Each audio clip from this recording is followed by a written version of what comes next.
fighting robots. Mega Man. All right, it's time for another week. ZTGD Radio. This is episode 856 for August 18th, 2025. And on the show this week, we got Anthony. Mm-hmm. We have Terrence. What up? And a motherfucker that shows up during my intro, the Wombat. Yeah, that's right. I timed it perfectly. I didn't even hear that nigga come in. Wow. we was like waiting, like, is Wombat coming? Did Santa? I was like, oh, well, and then I hear that badoop when I'm doing the intro. I didn't even hear that. I didn't even hear. I told him, I was like, he probably buying another island. He's, he's negotiating. He's busy. He's busy. That's I right. told him. That's right.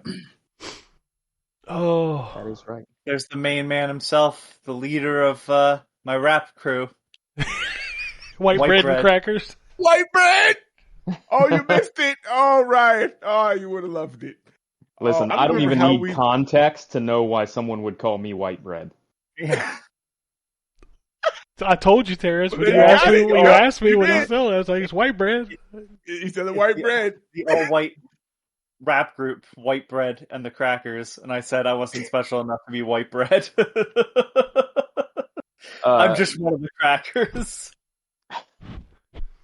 And you, for some reason, think I am special enough to be white bread? Yeah, that tracks. Yeah. It tracks. That's you. Listen, you're talking a little saltine right there. A little saltine. No, Anthony, you're the oyster cracker.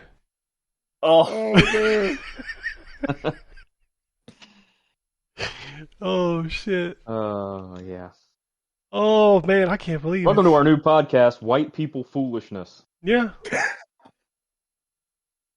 I mean, isn't that what it's been for? Where are we at? 18 years? Is it 19? It's 19 years. Yeah. Damn. I can't keep track of this shit. Podcast is being drafted into the military as we speak. Right. I mean, fair. You know, we got to serve our country. Oh, pretty sure there ain't a person on this podcast that would get drafted. I'm just saying. No, not at this point. Lord. Too old for that. Yeah. Yeah. Too old and broken for that. Like, nah. Well, unless they deploy Operation Dark Shield, then I may end up being out there. Oh, the chef realized that in that movie. That was so funny. Hey! See him strapped to the tanks. Protect our tanks! I love that they just duck and immediately the plan falls apart. Right. Oh, man. Man, it's classic. All right, video games. Let's talk about those. Anthony, what are you doing? You spraying? I'm washing? I'm playing Power Wash Simulator as we speak. First one? Yeah, well, I'd hope so. Yeah, unless he got the second one come out? Was that September? Is it September? Okay. Yeah, I think it's soon. We get games early, motherfucker. I don't know when we get stuff. That's true. Yeah, no. I'm just playing the first one. Nobody get That's games a good question. early. What are you talking about? I'm not playing anything that isn't out yet. Well, that's because I pissed 2K off. I don't think they have anything to do with Power Wash Simulator, thank God. But no, I don't have the new one. I have the old one that I played a little bit on Game Pass, and then, like everything on Game Pass, I never finish. I think the only game I finished on Big Game Pass was Psychonauts 2. Holy shit, I tried to look up the date for that. Power Wash Simulator 2. It just says late 2025. Oh, I thought they dropped the date not too long ago. Maybe it's They going to be dropped at the price. Gamescom. Yeah, they put out the price this price. week. Yeah. Okay. But not the maybe we'll date. get the date at Gamescom. Yeah, Gamescom is this week. Holy shit. Yeah, man. So I'm playing that. I also have played some Virtua Fighter 5 Revo. Yeah, that's some Virtua Fighter, all right. Yeah. How old is pretty. 5 now? Oh, I don't know, because that version's the newer version they released for PC, but it's got an update coming in September. 2006. That game is 20 years old. Wow. Jesus. That's how long it's been since we've had a new Virtua Fighter. That's the only fighting franchise I don't like. I don't know why. It's the one fighting franchise I do like. Wait. That's the only one? So you like Battle Arena Toshinden? No. Oh, no. Let me just wait. No, I don't like that one. No, I do remember that game. I guess saying that it's the only one I don't like, it's really the only one that I just cannot figure out. Like, at least in all the other games, I can pick at least one character and I can do some shit with, right? Like, I can be okay. I have never found that character in Virtua Fighter. I don't know what it is about the way the people move or the fight system or what, but I've never been able to vibe with it. It's the only one that makes sense to me. Got you. I can sort of fumble through like a Mortal Kombat, which I'm never playing online because I'm bad. I do like Soul Calibur because the characters are cool. Welcome to the stage of history. Oh, I love those quotes. I'm not reading that. Lizard Man. Did you see the one that I sent to the chat where it's a bunch of like made up ones? I think I missed that. I think I did too. Oh, hold on. I have one written down. Give me a second here. I mean, somebody did a bunch of fake intros to the battles. Yeah. And, yes, I love the intros. They were really well done. Because they're just random. Because one of them is literally it ends like super quick. It's like, I'm not reading that one. And then there's one, forced to eat cement in his early youth. He now bears the weight of the curse for all eternity. The taste of stone still burns. I mean, that sounds legit. That sounds legit. They were all pretty well done. Yeah, so I don't know, like shit posting has been on top of because there was also the one that I sent where it was Family Guy. Is Peter as the voice of Superman? What the fuck? What? Huh? Did you not see that one? I sent that one too. I missed that as well. Posting. Oh my god! I've been busy this weekend. Somebody edited the the 90s super. Well, I think maybe it was 90s 2000s Superman cartoon. Because you have a bunch of clips of Peter saying Lois, right? So it's Superman, but it's the voice of Peter Griffin. And Bizarro is Homer. Bizarro is Homer. Nice. Yeah. I mean, that sounds right. Yeah. They've used clips from home movies, which is good too. That's a good show. Yeah, Brendan Smalls, Gilbert Godfrey. They because the original actor for Mxyzptlk was Gilbert something, and they made it Gilbert Gottfried because they have the clip from home movies where Gilbert voices the parrot. Yeah. And it was. He voiced Mxyzptlk in the cartoon from. I don't think so. I'm almost certain he did. I have to look it up. Sorry, go ahead. I'll look it up. You go ahead. Anyways, shit posting. Yeah. So video games they've also played. Is This Seat Taken? Which was an instant buy for me because I played the demo. It's a great puzzle game. And then the last one that wasn't because I'm actually playing Power Wash now. Was a game called Hypnagogia Restless Dreams.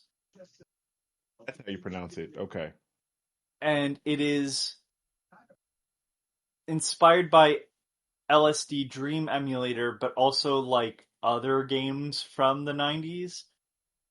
And I was really impressed with the storytelling. It's a walking simulator in the most basic sense, but there's platforming elements. Very clearly made by someone who likes video games, which I can't say all walking simulators are. I think a lot of walking simulators comprehend that it's a video game, but they're not necessarily trying to make something that feels like a video game. This feels like a video game still. Like a little bit of horror as you get further in where you start entering nightmares. But yeah, just a very well done game. Some really interesting elements. A big part of it is finding the secrets too, which is kind of neat. There's a There's a level that's basically just a Zelda dungeon, down to like getting items and having like the old N64 icons in the top hand corner that say like check, the A button that you would use for everything. It would tell you the context of what you're using Yeah, for, and context the C buttons. Yeah. buttons. Yeah, and the C buttons with the items on them. Yeah, it does that. It does that in the corner for just that level. It's really fucking well done. And it's by a developer named Soda Raptor, and I will definitely be checking out other stuff they make, because they also have like a Metal Gear Solid inspired one where you play as a raptor, like a dinosaur, which is kind of looks neat. It hasn't come out yet, but they have some other games that I'm kind of interested in already. And after playing this, which was recommended in I think it's a couple months old now, video from Your Favorite Son, which is a really interesting YouTuber that I recommend watching. He's been doing big breakdowns on all the Metal Gear Solid games, actually. But he does also ones where it's like the five poorly rated games on Steam, and this one was from a highly rated games on Steam, but like aren't necessarily getting enough traction. And yeah, there's some really good moments of like, wow, that's some really intelligent that's a really intelligent way of storytelling that you couldn't really do in another medium. So using the fact that it is a video game to tell the story, I was really impressed with it. Yeah, I can't say too much because like there's a lot of neat things in it, and like one of the stories was, I kind of figured it out, but I was like, it was really neat to see how it ended. The first level, I guess I can spoil, is that you're in a mine and all the miners are like overworked and are tired of working, and you're kind of talking to them and trying to figure out what's going on. And then you find out like, oh, there's the person in charge has their eye on this shiny object but can't get to it, so you have to go find this guy who can cast magic to build a bridge to it, and it's a dream shard, and so when you collect that, the level ends. The secret area in that's kind of tied to it, but like when I finish the game, you can kind of go back to all the levels to find secrets and stuff like that. And it was really interesting to read. So not only does Soda Raptor give you the excerpt from his dream journal, where he actually wrote down kind of what the dream was about, it then explains why he took why like the process of what made him make the level like it is. Like, okay, so this is what my dream was, but obviously I didn't want to have people.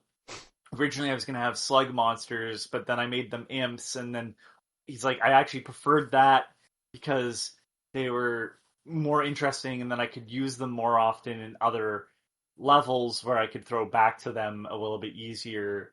And I was like, it was really interesting on how like self-aware the dev is too, to like, here's exactly why I made this, which you don't get to see too often in video games.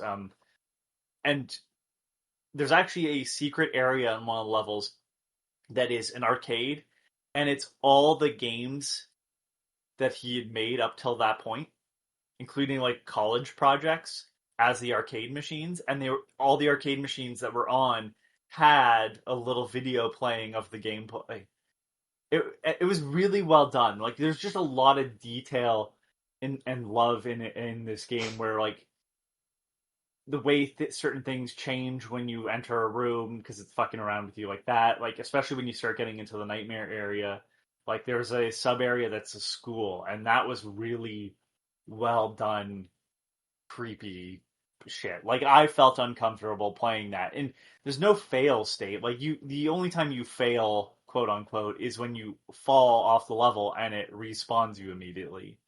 So even when you're bad at the platforming sections, they're not terrible. It is weird that the Steam page is like, this doesn't work with your controller. I played that whole game with a controller. It has built-in controller support.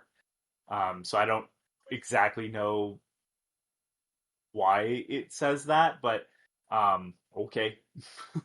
The other one that's clearly inspired by is Jumping Flash. There's a little bit of like I can see where because it's first person platforming, where a little bit of that comes into play. But yeah, just really well done. I really liked. It's almost a shame how short it is, arguably, even though I think I played it for 8 hours. But like just the fact that there's not as many areas as because I would love to see more of this where they're like these short pastiches on either gameplay or storytelling. So I never felt like I was anywhere too long. I think the only area that kind of was like, all right, was this very obtuse. It's like the second area you go to where it's very cryptic looking, and it's the only area that's very abstract.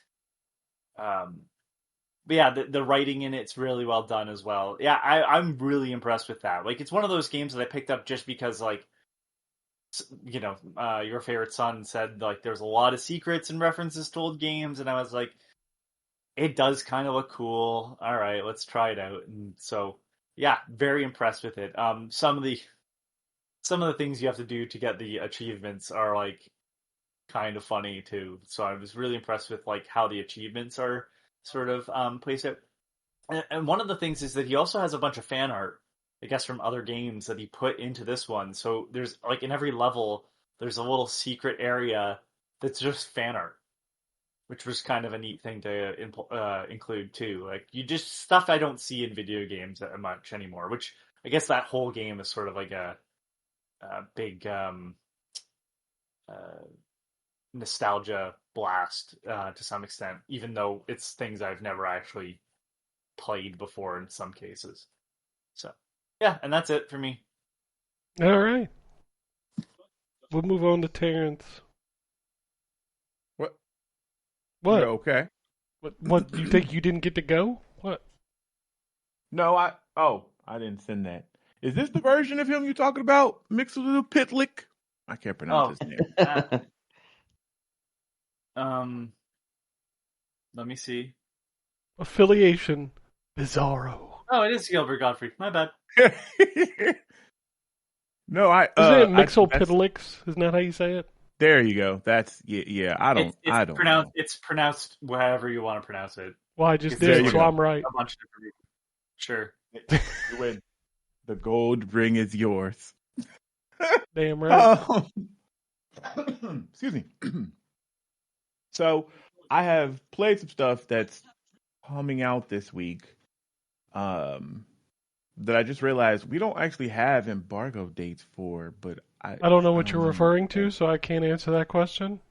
Well, I'm about to tell you. I wasn't trying to speak in code. I apologize. For Discounty and is Discounty? We do for Sengoku. No, it's out on the 20th. But we do have because Sengoku is out on the same time, which that might be already. Yeah, I forgot about that game. Wow. Yeah, I think that embargo for Sengoku is up, but I told them I would release it. They wanted the review to hit closer to. Who's watching TV? Time. It's probably my TV. Hey, why you putting him on blast? I just heard it. Like you'll be able to hear. August 15th was Discounty, according to my email. Oh shoot! Okay, yeah, because I was looked back on mine. I didn't see a embargo, so I was like, okay, I guess it's released. Goku is August 8th. Oh wow! According to the email. Okay. Because when I talked to their people, they were like, yeah, we want the review to be closer to release. Well, yeah, because if you put out a review like 2 weeks before it comes out, like people forget about it, you know. Makes sense. Okay, well, I'll talk about both of them. So we'll start with the one I liked least, and that's really Sengoku Dynasty. Which I'm like, yeah, that's why y'all want the review to come out closer to release, because not great. But so essentially, if you've played I think they did not even think I know they had the game before this was called Medieval Dynasty, which it plays a lot like those survival games, but in reality it's more like one of those God simulator games, but instead of God, you're like a guy on the ground controlling everything, because like you have to, like, it's like a kind of like a RTS, but there is no like army that you're controlling, but you're controlling it. Black and white? Yeah. Like, yeah. Well, I mean, Black and White is a God game. You were up. I'm just saying, like, the difference is you're not like Doshin the overlording, Giant. like, I don't know what that one is. I don't think I played that one. That one's a European and Japanese only GameCube game. Oh, okay. No, Yeah, the other one I N64 heard of. Disc drive. Well, thanks. So I'm still correct. You said GameCube. How are you correct if it's N64? Well, there's a GameCube game. Yes, there is a GameCube game. Yes, but it started on the N64 disc drive. Anyway, it's going back to Sengoku. Okay. Thanks for coming. Okay. Thanks for coming to this TED Talk. Anyway, Sengoku Dynasty. You basically are, you walk among the people, but you build houses, you build the roads, you build, all of the shops. Like, you literally are building this dynasty. Like, you're building a civilization. In the Sengoku one, it's obviously Japanese inspired. The medieval one is, lords and ladies in England. And then they have one coming that's a Viking. I saw that was at a show yesterday. They have a Viking dynasty coming out. And so at this point, I'm just convinced that they just go make a dynasty for every fucking body. Which is fine. I can't wait for the white bread and crackers dynasty. That's my favorite one. Hey, I would be there for that one. I mean, arguably, though, they could be in the medieval dynasty. They would just be ye old white bread. Ye old crackers. Ye old crackers.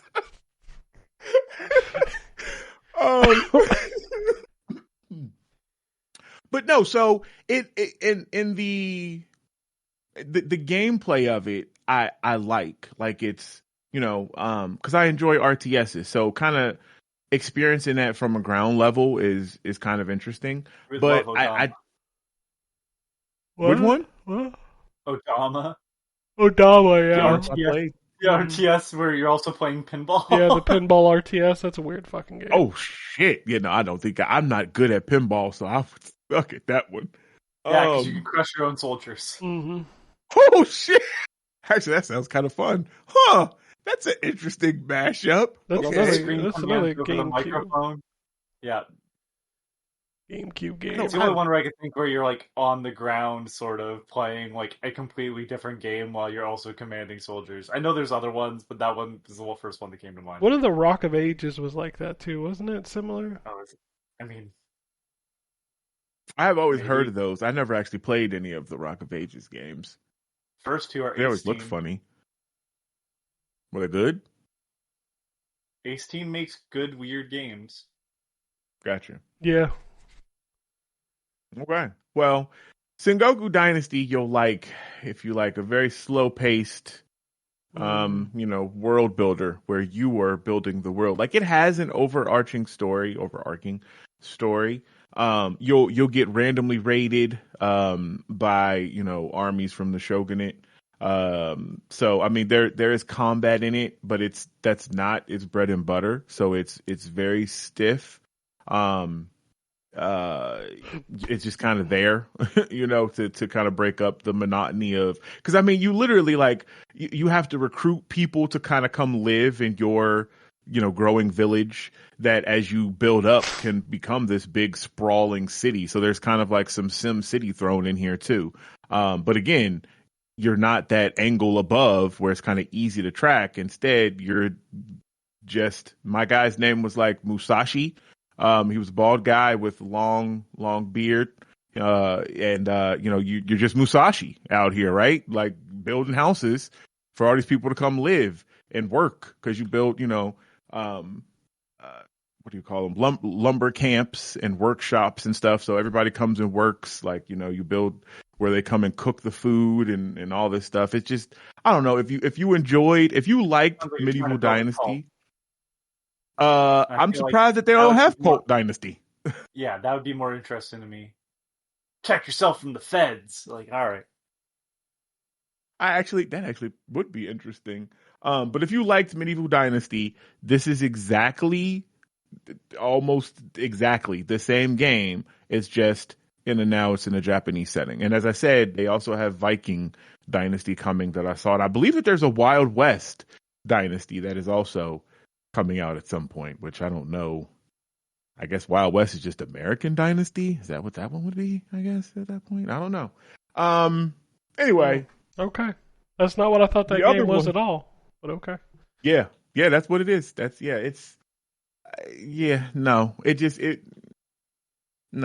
It's too slow. I think for my taste.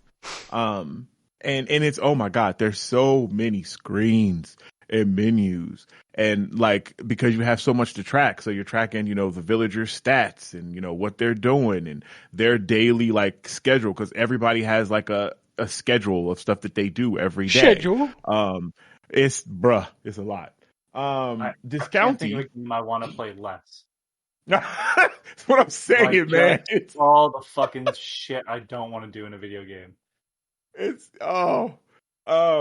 This county, on the other hand, is a great game. It's one of those cozy type games that I have known to play that usually center around farming and the like. This one, the Stitches, you run a grocery store. You're I wouldn't buy that on Discounty. Jesus Christ. You're the story of it, because all these have a little story as to why your character has come to this small town or whatever. But this one, your aunt brought you back because you can make your own character. Well, anymore, that's definitely what that would be. So when you boot it up, you can create your own character, and a bunch of different, they have a bunch of different styles. It's a pixel game, so it's 2D.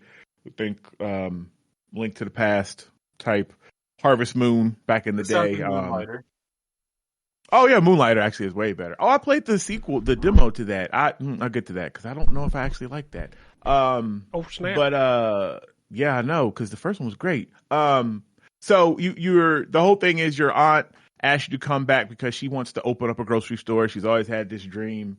And so she's opened up this county, and then again, in all of these types of games, like there's like the antagonist is usually like big business. Like it's usually because you're like this small farmer, and like fucking Walmart is trying to sell its products to the town, and you're trying to, no, we need to buy local.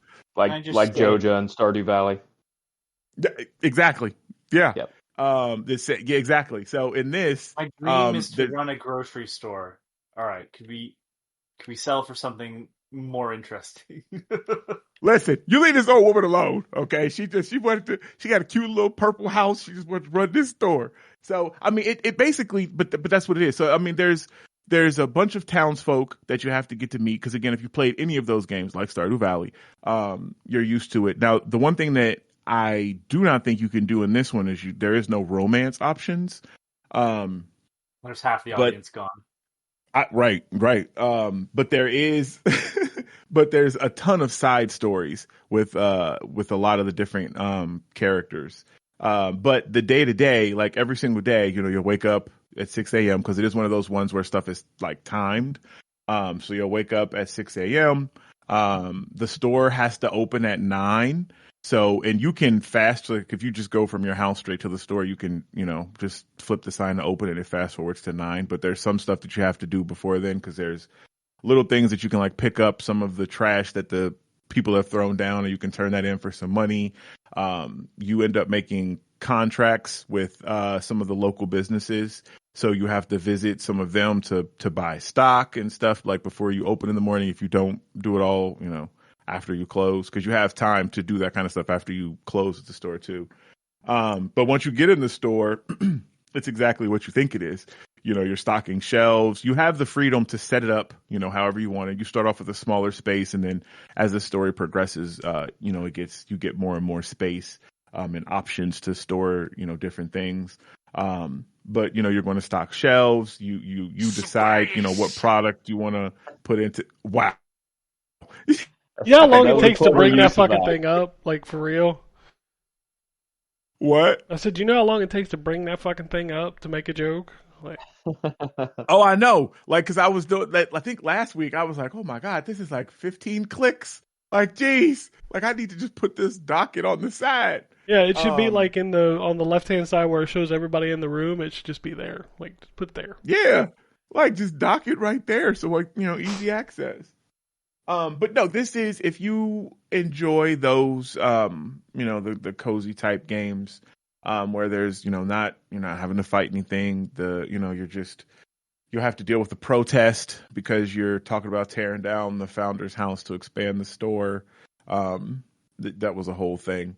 Yeah, I mean, it sounds like this. Okay.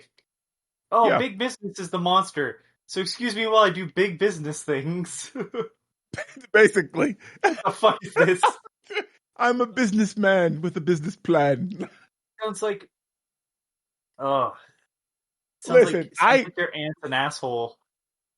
Well, okay, so she's not, because when you come into town, like when you're talking about the protest to the founder's house, like there's other stuff that you find out that I'm not talking about right now that makes all of the stuff that I'm saying sound less, I guess, dramatic than it is. But there's not a lot of there are some shady people in this town, and the founder may not have been great as he has been made out to be. You said what? I mean, that's I've been to small towns. Oh yeah, well yeah, exactly. Okay, so I have not, for obvious reasons, because I fear if I go to a small town, I may never leave. So I just avoid them. But no, it was a really good. It was a really good game. Like I'm gonna get the review written up for it today. But I thought it's very cute. The art style is cute. It has great music. I liked the side stories and the characters in the world. So yeah, if you are a fan, of those, like I said, cozy type games, you definitely should keep your eye on Discounty, which I think it has a like discount at release where they're selling it for like $15.99. Discounty and then discount? it's going to go up to $20. Yep, a discounty discount. But yeah, so definitely check it out. I think it's coming to everything. I'm almost certain. It definitely sounds like it would be up my alley. But yeah, the thing that I really liked about Traveler's Rest is it's like the most no stress cozy game I've ever played. Because you don't really have the pressure of having to open your store. So I don't know. Do you know if there's a demo for this one? Yes, actually there is a demo. Okay. Which is also on everything, I think. Yeah, because in that you're right. In Traveler's Rest, you can open it, at 6:00 at night if you want to. Like you can do it you don't have to open it at all if you don't want.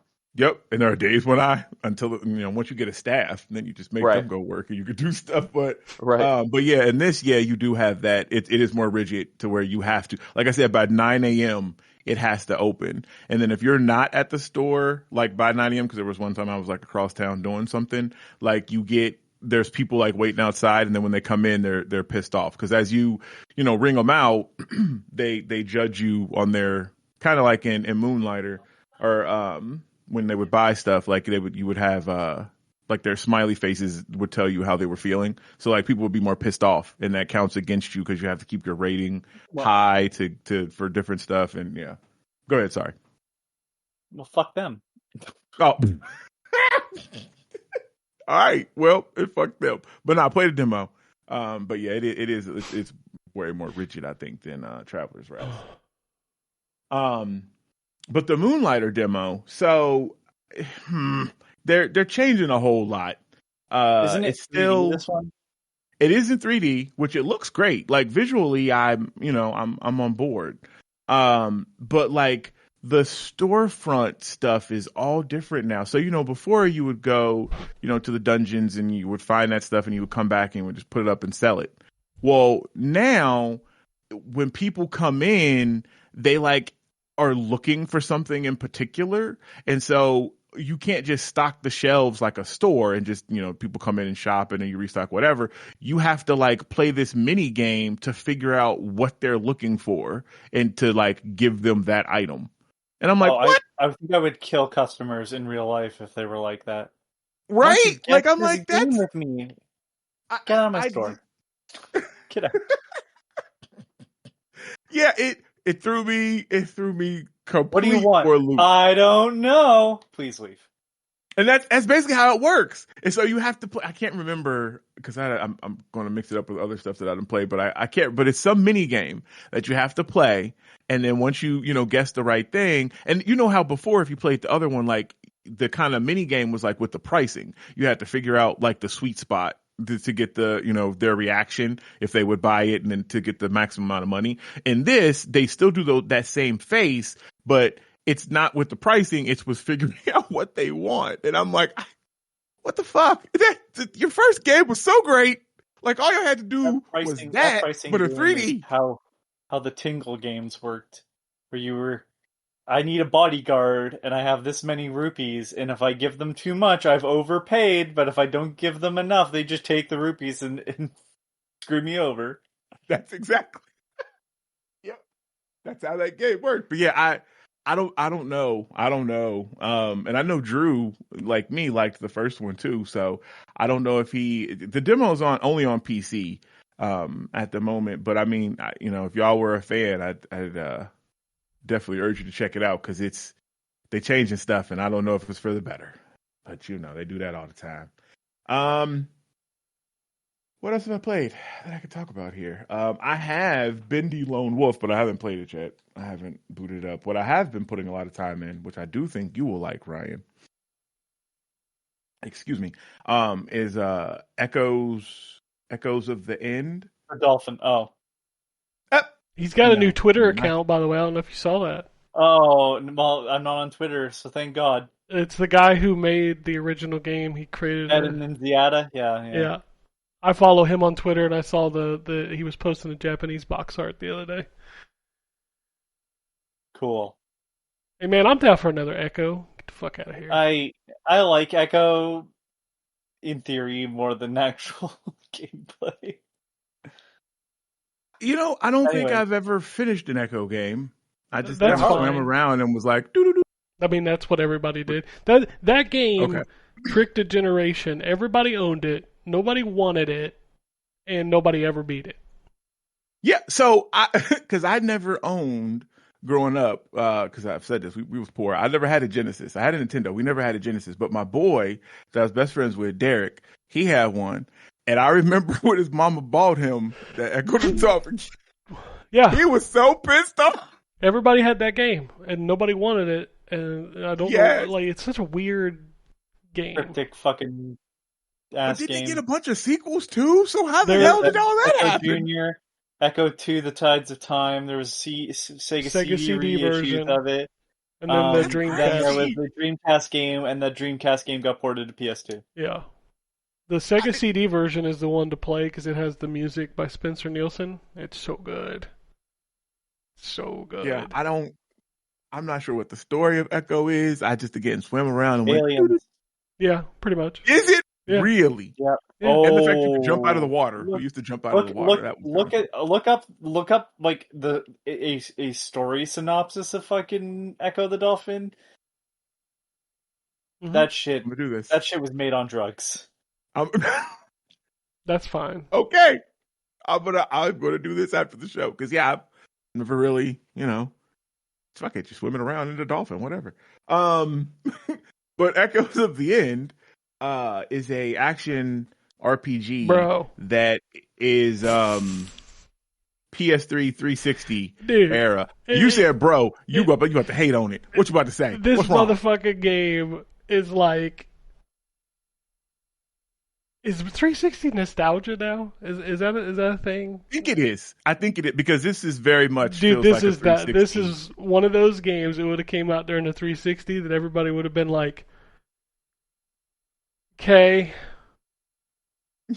Like that's the best way you can describe it. Like it's literally a 3D action adventure game. Yeah. Where like action there's RPG. nothing. So what you're saying is This is a spiders game not made by spiders. You know what? Just about, yeah. But it's not, I don't think that it is as janky, because I haven't had any, like, No, there's no janky jank in this issues with game. it. This game is like, it's literally one of those 360 games. Like, I could probably find one where I was trying you to think remember of that one. game. You remember that something game? Crusade? What's the Crusade game? The Last Crusade? Is that what it was called? The Last Crusade? No, I know what he's talking about. I can't think of it. Burning Crusade? This is a game that if I told you it came out like in the 360 era, and you'd be like, "Oh yeah, I remember that game. I played it for 10 minutes." Yeah. Yeah, it's like it's fine. It's not offensive. It's just so vanilla. I don't know. It looks. It is. It looks like it. Look, you're correct, Terrence. It does look like it would be up my alley. I think you will enjoy it. I am enjoying it. But Ken is not wrong in what he's saying. But I mean, it is very vanilla. Yeah, he does. It is very vanilla. Like, and it's full of, how games do with all those different crazy terms. Yeah, I'm the special guest on your album. I'm vanilla. Yeah. Yeah, it has a lot of that stuff, but like it kind of follows a pattern too. So you end up like in combat.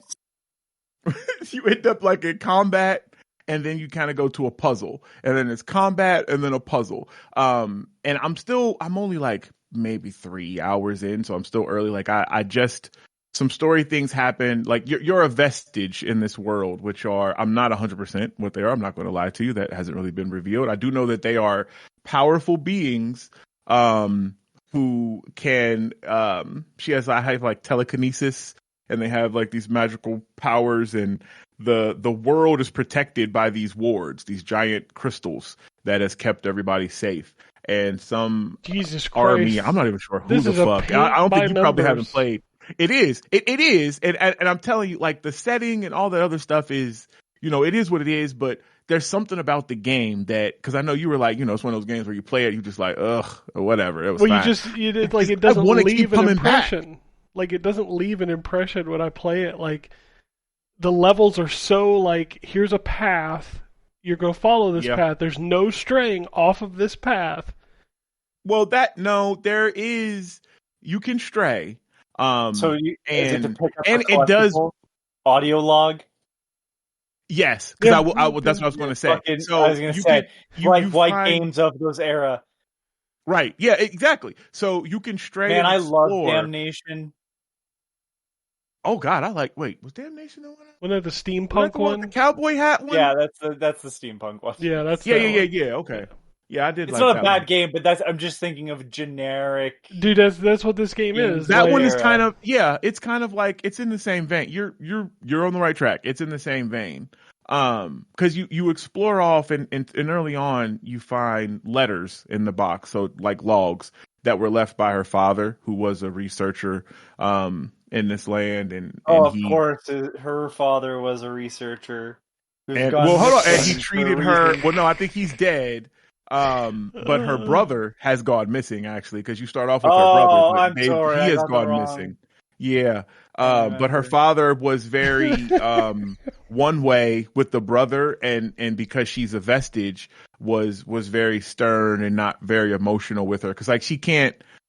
People were under the impression that she can't touch them because of her powers, and stuff like that. Again, very early, so I don't know where they're going to go with all this, but I just met up with the thing. But what I was trying to get to is, when you venture off, what I actually liked is your companion will say something. Like, I always like that when that happens in games, like when you're running with people, like, with an AI person, and you're like, oh shit, I want to go see what's over here, and they're like, hey, where are you going? I want to check this path over here. Like, they do that in this game. So like, when you venture off the beaten path, I have a game for you. It's called God of War Ragnarok. No. Listen, I don't want that. Not like that. This is the only time they do that. Like, when I venture off, and then that kind of is your hint that, like, oh, I'm on the right track. There's something over here. You know what I'm saying? Like, and sometimes it actually is like a health increase or a mana increase, because the combat is, well, it's pretty generic. And I don't know why they are using the fucking oh God, the triggers and shit for the bumpers for the combat instead of the buttons, but Well, that's you fine. know But your why. sword hit is right bumper. Yeah, but it's Souls, not a baby. Souls game because there is no But see, stamina. the reason why people adapted that control style is because you can use the analog stick when you're fighting. That's why they. And you do have to do that in this. Like that's why, because that's how you use her telekinetic power. So you hold the left trigger and then you aim whatever you're targeting at. Like you can. Yeah, I felt that was really aim it with generic when I did it. Like in the tutorial combat that it makes you do with the pig people or whatever the hell they were. Like, Yeah. It didn't feel good. It does. It's hard to explain. It's not like Psyops feels good when you're throwing people because that was fucking awesome.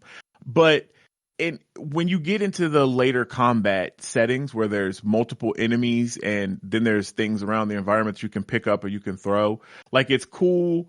Like it makes sense more like in that, like the tutorial thing. Yeah, you're right. And then even in the first couple of fights, you're not going to find too much use for it, but like you'll find like bigger enemies where you can use that ability and she like slams them down on the ground and it stuns them for a second.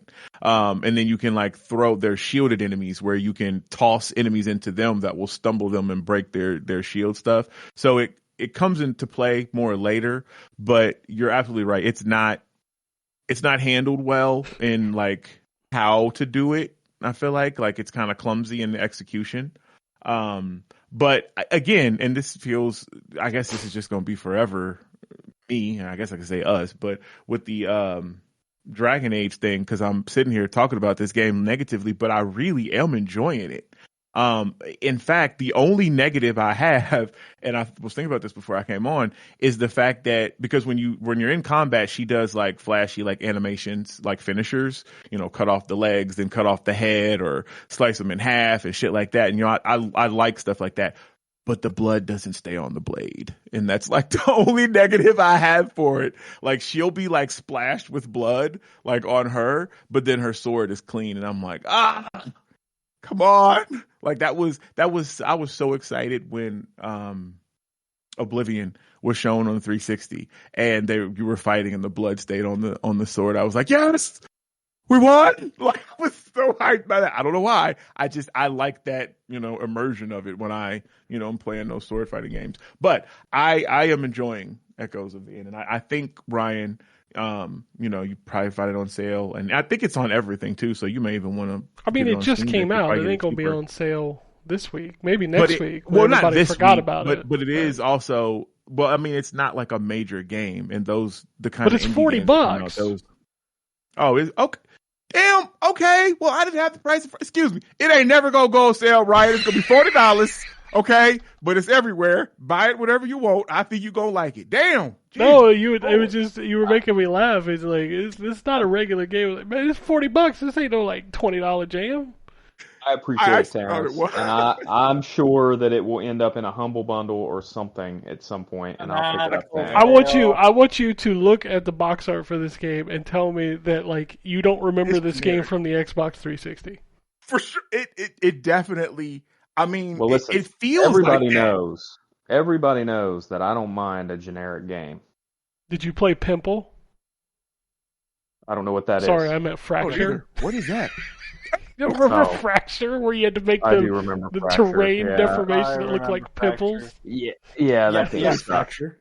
Yeah, but have you played Inversion? Yes, I have. I've played every shitty 360 game you can possibly do. Yeah, I was going to say you're not going to be able to come up with a shitty 360 game. Oh, I know. Hasn't played. Hour of Victory, dude. Okay, I have a story about that game. Oh, Lord. What? I have a story about that game. Okay, go ahead. That game was the worst piece of shit I've played. Yes, ever. I ripped the shit out of that game in a review, and the developer took a line in my review out of context and used it for marketing because it was. I don't remember exactly what it was, but it was something like, I was talking about another game, and I was like, this is what it's supposed to be. And like they took that comment because it was a review for their game. Yeah. Yeah, because I ripped the shit out of that game in my review. Did you tell him like, hey? Oh yeah, I reached out to him. I was like, I would prefer you didn't ask to use this quote, and this quote is highly out of context. Right. Don't do this. That's crazy. Yeah. So yes, our victory, Anthony. You could, like Ryan said, you cannot name a shitty 360 game that I have not played. I mean, that was just the worst one I could think. I think that might be the worst 360 game. It's pretty bad. It's pretty bad. It's pretty bad. Think about what I think the worst 360 game is. Okay, let me. Bomberman Act Zero. That's pretty bad. See, I never played any of those, but I read that game still works. It sounds it's just bad. It's bad though. It's really bad. But it is still just Bomberman. It's just Bomberman with shitty coat of paint over top of it. A lot of the 360 stuff we have rose-colored glasses for. Because I know a lot of us on this show are like, oh man, I wish they'd remaster Wet. Go back and play that game. No, I've never. I have. That game is not great to play in 2025. No, it's not. I enjoyed it back then, but no, it's. I turned it off. Man, I was like, you know what? This is confusing as hell. Like, there's a lot of games like that on the 360. Lollipop Chainsaw was another one. What was the Konami game? Never Dead. That's another one that plays like shit. I like that one though. I love that game. I hated playing that game. Yeah, no, it's not good. The concept is stupid, and I love that. Oh yeah, Bullet Witch is one of the worst. Like the maps in Bullet Witch are so big. Well, that's because it's literally just Earth Defense Force. Yeah, but there's nothing there. Like, you can walk for a half hour and there's no enemies. Oh, yeah. And there's no map. So you could walk all the way to the end of a level, and it's like, well, this isn't where you're supposed to go. Walk the fuck back the other way, then. Have fun. Oh, no. Man. 360 had some poorly designed games. That era had some really poorly designed games that we have fond memories for, that we're like, oh man, I like that game. And you go back and play, you're like, oh shit, what the hell was I on? Yeah. I definitely experienced that with Wet. I'm like, man, I remember this being so much better. You know what I did not, I went back to it, I was like, damn, this game is good, is that Wolverine game. Oh yeah. The Activision man, one. That game is good. Yeah. God. It's still rough to play because of the controlled camera angles. I was going to say the camera stuff. Yeah, that stuff is a little, and the frame rate is. Oh. Well, the frame rate, yeah, but I mean, if you tweak it, I'm not messed with it in the emulator stuff. Yes, if you tweak it, but if you play it on OEM hardware, then it's like. Oh yeah, it's a little rough. Yeah. But yeah, I think that, well, no, because Echoes of the End. Yeah, Ryan, definitely check that out because I think you'll like it. I went back to Dungeons of Hinterberg. I don't even know why I did. I own that and haven't even booted it up yet, but I'm very interested to play that game is fine. Think you would like it, actually. It would be in your wheelhouse because I actually am really enjoying it. So it's, again, one of those games where it's not necessarily cozy, but I mean, it kind of is because like you're coming to this place where they found like dungeons and magic and they've set it up to where people can have like slaycations and stuff. So once you kind of get through the tutorial, you end up having like time of day. So there's like morning, night, evening. Oh, afternoon. I forgot afternoon. And like, so you can like run a dungeon or you can go hang out with some people and then like time is going to advance. And then like you can go shopping in the evening and there's other like social events. But when you do those social events, it all plays into how you can, how your skills and stuff develop, being able to go into the different dungeons. And the combat and stuff is very, I don't want to say like easy, but it's not super complicated. Which I guess is just another way of saying easy. So it's pretty easy. Like you're not going to have to memorize a lot of combos and stuff. Like there's a light attack, there's a heavy attack. Each of the dungeons, when you go to the different areas, you have a different magic ability. Like in the snow area, you have, because I just got to the snow area, you have a like this laser beam kind of thing that you shoot out, and then you also have a snowboard. So you hold down left bumper and you can, ride the snowboard and grind on rails and you can, do tricks and stuff. But then there's I think 5 different areas that have the dungeons. But it's not It's not bad. I think it came out last year, and I don't know why I didn't really mess with it then, but it's pretty solid. I kind of wish it perfect game for like a Steam Deck. But go ahead. Yeah, I got it in humble choice, I think. Yeah. Nice. So I'll play it. I just haven't. Maybe I'll play that. Maybe that'll be the next game that I play after I finish Valkyria Chronicles. Yeah, I think you will. I think you'll dig it. And then I like Anthony was playing some Power Wash Simulator because I recently found out, and I don't know if even y'all knew this, but that game has a story. Like, yeah, we were talking about it that's before. pretty crazy. Yeah. Oh, okay.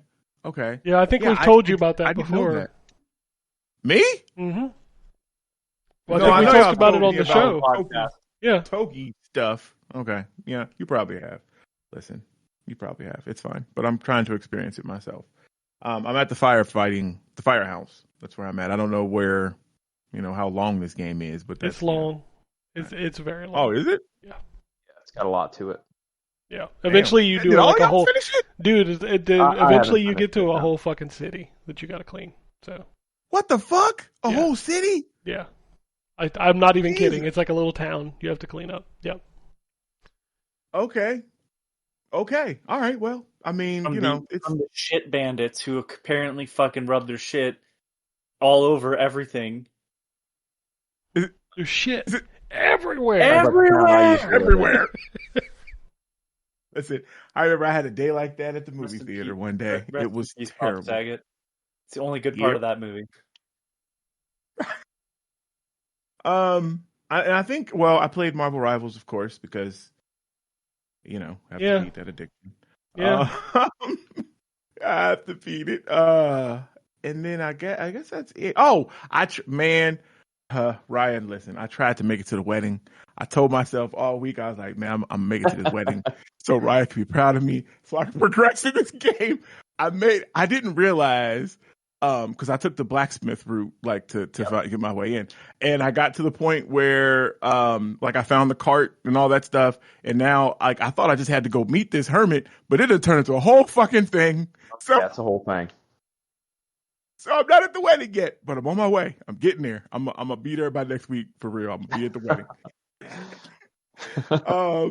And that's Kingdom Come Deliverance too, for y'all that are like, what the fuck they talking about? That's the wedding is like the first real quest I think you get, and like I've got like 25 hours in, like I'm all decked out and I have not done this quest yet. So, but yeah, that's it. That's it for me. I have one more. Sorry, I played a little bit of Plucky Squire. Yeah, I don't feel that game. Yeah, that game disappointed me. That punch out fight controls like shit. I don't feel like the dodge works very well. And I don't know how you make a Punch Out clone feel worse than Punch Out when Punch Out has existed since the fucking 80s.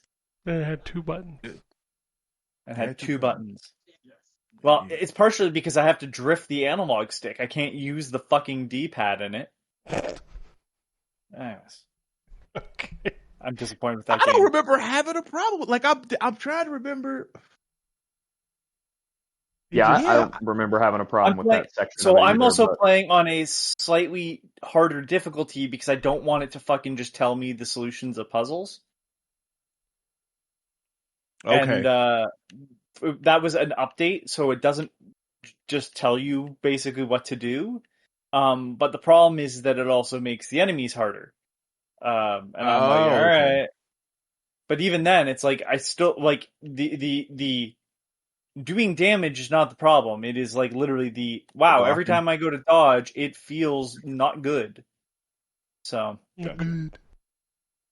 Not good. All right, Wombat, show us what you got. Okay.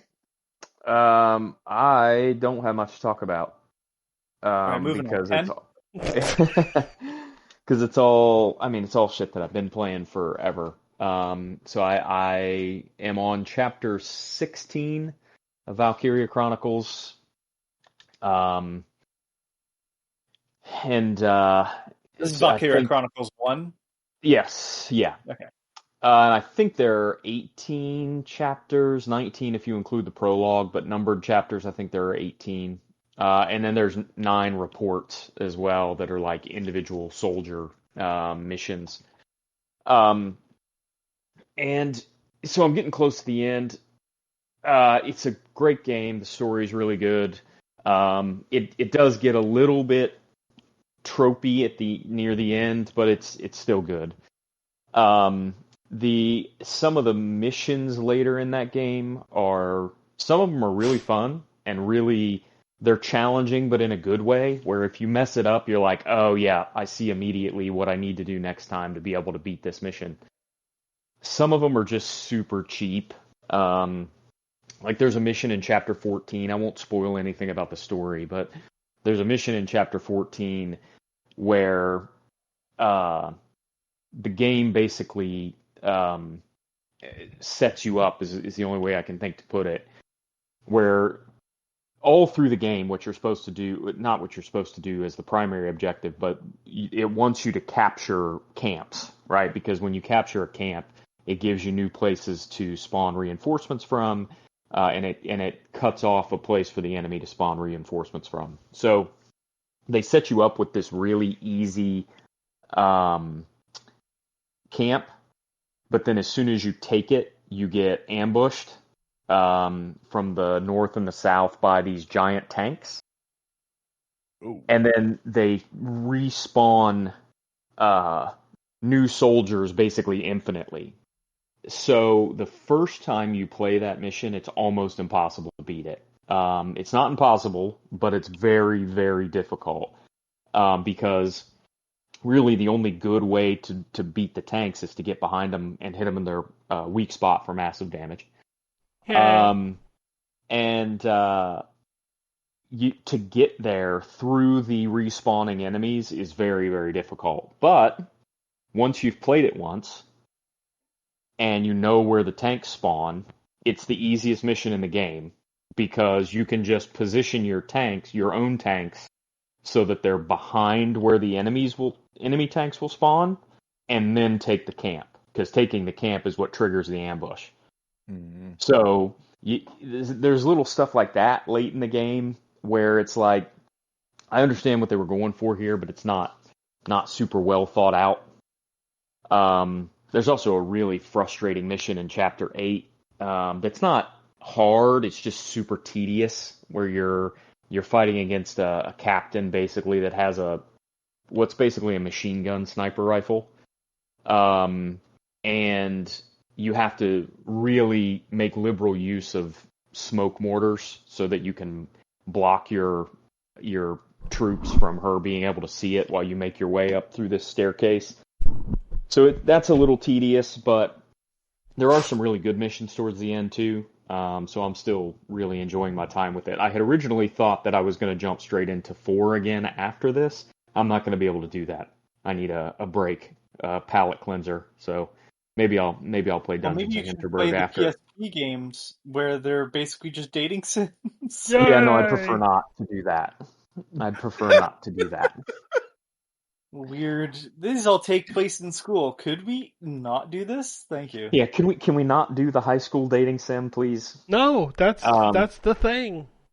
And the sad part is that like I've watched a video on was it Kamekamori, I think is the big dating sim, and it's like those games are not like visual novels. Those games are like, no, you have to work on stats because some girls want somebody who's more athletic, so your hobbies need to be aligned with that. And I'm like, oh, this is an actual like weird simulator and not just like a weird choose your own adventure on which underage girl you want to romance. Can't you just send them an Xbox like in DOA volleyball? You just put No. I forgot you could do that. Put those stickers all over the back of the Buick Enclave, Brother, like that picture I sent to the what Discord. the fuck is that car? Yeah, what was that? Like, Wait. Okay, now I've missed something. Hold on. Oh wow, yeah, you yeah. missed the We went car? out to eat last night and parked behind a Buick Enclave, and it had some interesting stickers on it. Yeah, you ain't got to scroll up far to see them stickers. Ugh. Oh, Oh, Yeah. Yeah. okay. Yeah. I don't know which one I don't bothers know me what to the do with most. that. That's pretty impressive. Yeah. Yeah. Yeah. Yeah, they're all pretty bad. Like, Yeah. What? I don't. I Yeah. didn't have words for it. Like, I just. This is one of those Yep. let your freak flag fly.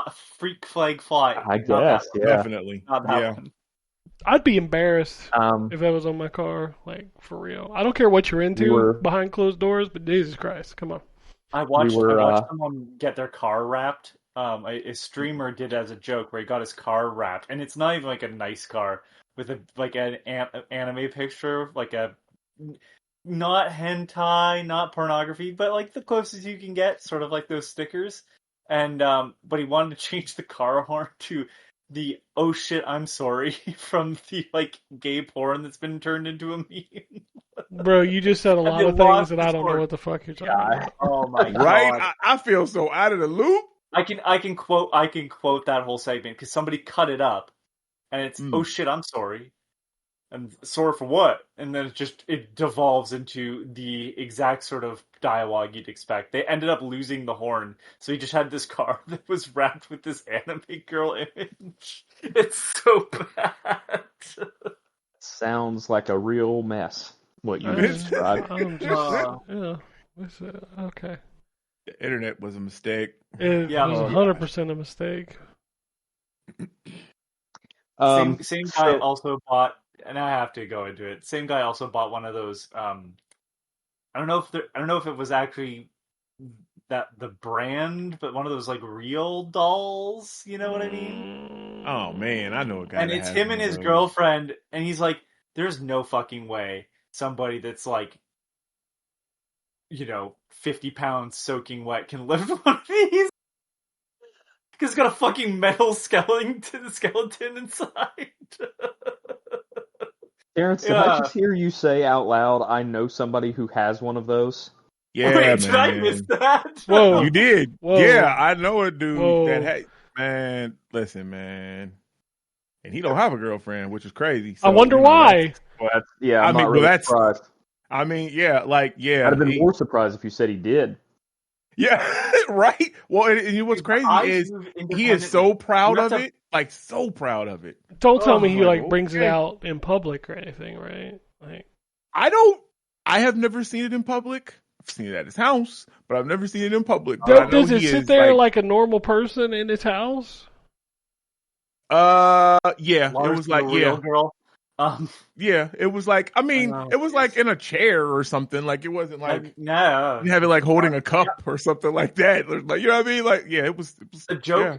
The joke originally for this streamer was that he wanted to go and actually take it out places and make like stupid photos with it. And he's like, I can't fucking lift this. I can't take this anywhere. Bro, what's too fucking heavy? So he had the fucking photographer come over and then took shitty like couples photos with this cross-eyed doll. Dude, I can't. I'm sorry. I can't. There's some things I just can't. I just can't. I know. I feel it. Go ahead, Ryan. I didn't mean to cut you off. What else have you been playing? Oh, it's fine. I mean, to be fair, I sort of devolved the conversation myself by pointing out that car with the stickers that I was parked behind. With the that person man's broken. He can't even talk anymore. Like, that person is importing Valkyria Chronicles 1, 2, and 3. Yeah, correct. So other than Play that, for the story, guys. Yeah. Yeah. Other than that, I've played Kingdom Come 2. I am 49 hours in. So yeah, I mean, these Kingdom Come games are so freaking good. You're 1/25th of the way through. Gotcha. Yeah. It is, there's so much stuff to do, so many quests that I haven't even picked up. because I've got so much stuff to do. They are the most. I think I said this the other day, but I'll reiterate. They're um, they do the best job of recapturing the feeling that I had with playing like Morrowind for the first time, or even playing Skyrim. That like feeling of adventure, but then they combine that with the real risk that you can get whipped. Like it's not. Yep. This is not a game where you can just kind of rush in and kill 50 guys all by yourself. Like you got to be really strategic about what you do. I'll give you an example. There's I ran into a bandit, and he had, and it's this is not a random encounter. This is part of a quest, but and this bandit has his like I don't know 8 gang members Shit. standing on the side of the road, and they stop you when you go past, and they want to collect taxes from you, and there's a couple options. Thankfully, my speech skill was high enough that I was able to kind of talk my way out of it. And then the guy basically says, well, here's where we camp. If you ever want to learn something, I might be able to teach you something. Well, I also had a quest to take that bandit down, and he's got a book that this guy wanted back. So instead of fighting all 8 of his gang members at once, like you would in a normal game like this, I talked him down. He told me where his camp was, so I went back at 2 a.m. and killed all of them in their sleep. That's the way. And that's how I finished the other quest. And nice. Like there's all sorts of stuff like that in this game where there's 4 or 5 different ways that you can complete quests, and if you think about a way to do it, you can probably do it that way. It's these games are incredible. They're probably my favorite open world RPGs of this style since the sort of Morrowind, Skyrim days, Oblivion. Are you saying Starfield is not in the? Wow. Oh yeah, this game is way better than Starfield. Starfield. Have you ran into the guy? I don't remember if it was this one or if that was the first game, but it's a random encounter, and he just feels like he has bad luck. Have you ran into him yet? Yes. Yeah. Okay, you run into him multiple times. Like I like that. I like his little thing. Yeah, there's a bunch of those cool encounters. Sort of random encounters in this game. So yeah, I really can't say enough about how good both of these games are. If you haven't played the first one is still well worth playing. I just played it this year, and I've spent, I don't know, 90 hours in it, and immediately wanted to play the second one. So it helps that they're directly in my wheelhouse. But yeah, these games are fantastic, well worth playing, and a very it's nice to play an RPG of this style that's very grounded. Like this is not a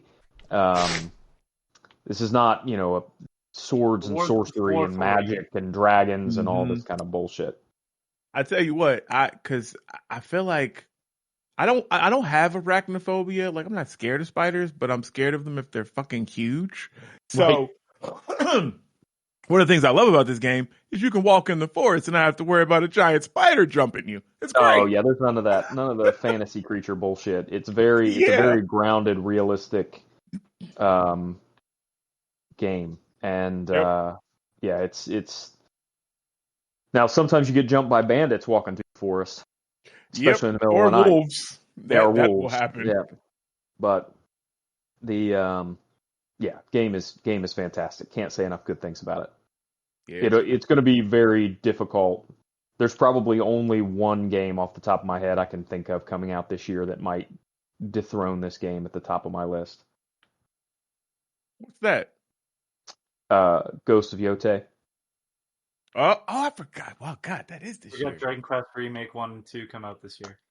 They are supposed to come out this year. That's another. It's tough though for me to. I've said this remake, before. It's yeah, tough for me to make a remake my number one game of the year. I mean, those are my most anticipated game this year, but I don't know that they'll be at the top of my game of the year list because it's hard for me to make games like that my game of the year. And that's it. All right. I forgot what was going on. I fall asleep during We're the doing a Kingdom Come podcast conversation. about video games. Yeah, Imagine. Well, everybody falls asleep during Overwatch conversation, so I mean, it's understandable. That's true. That's fair. Okay. I played some shooter stuff this week.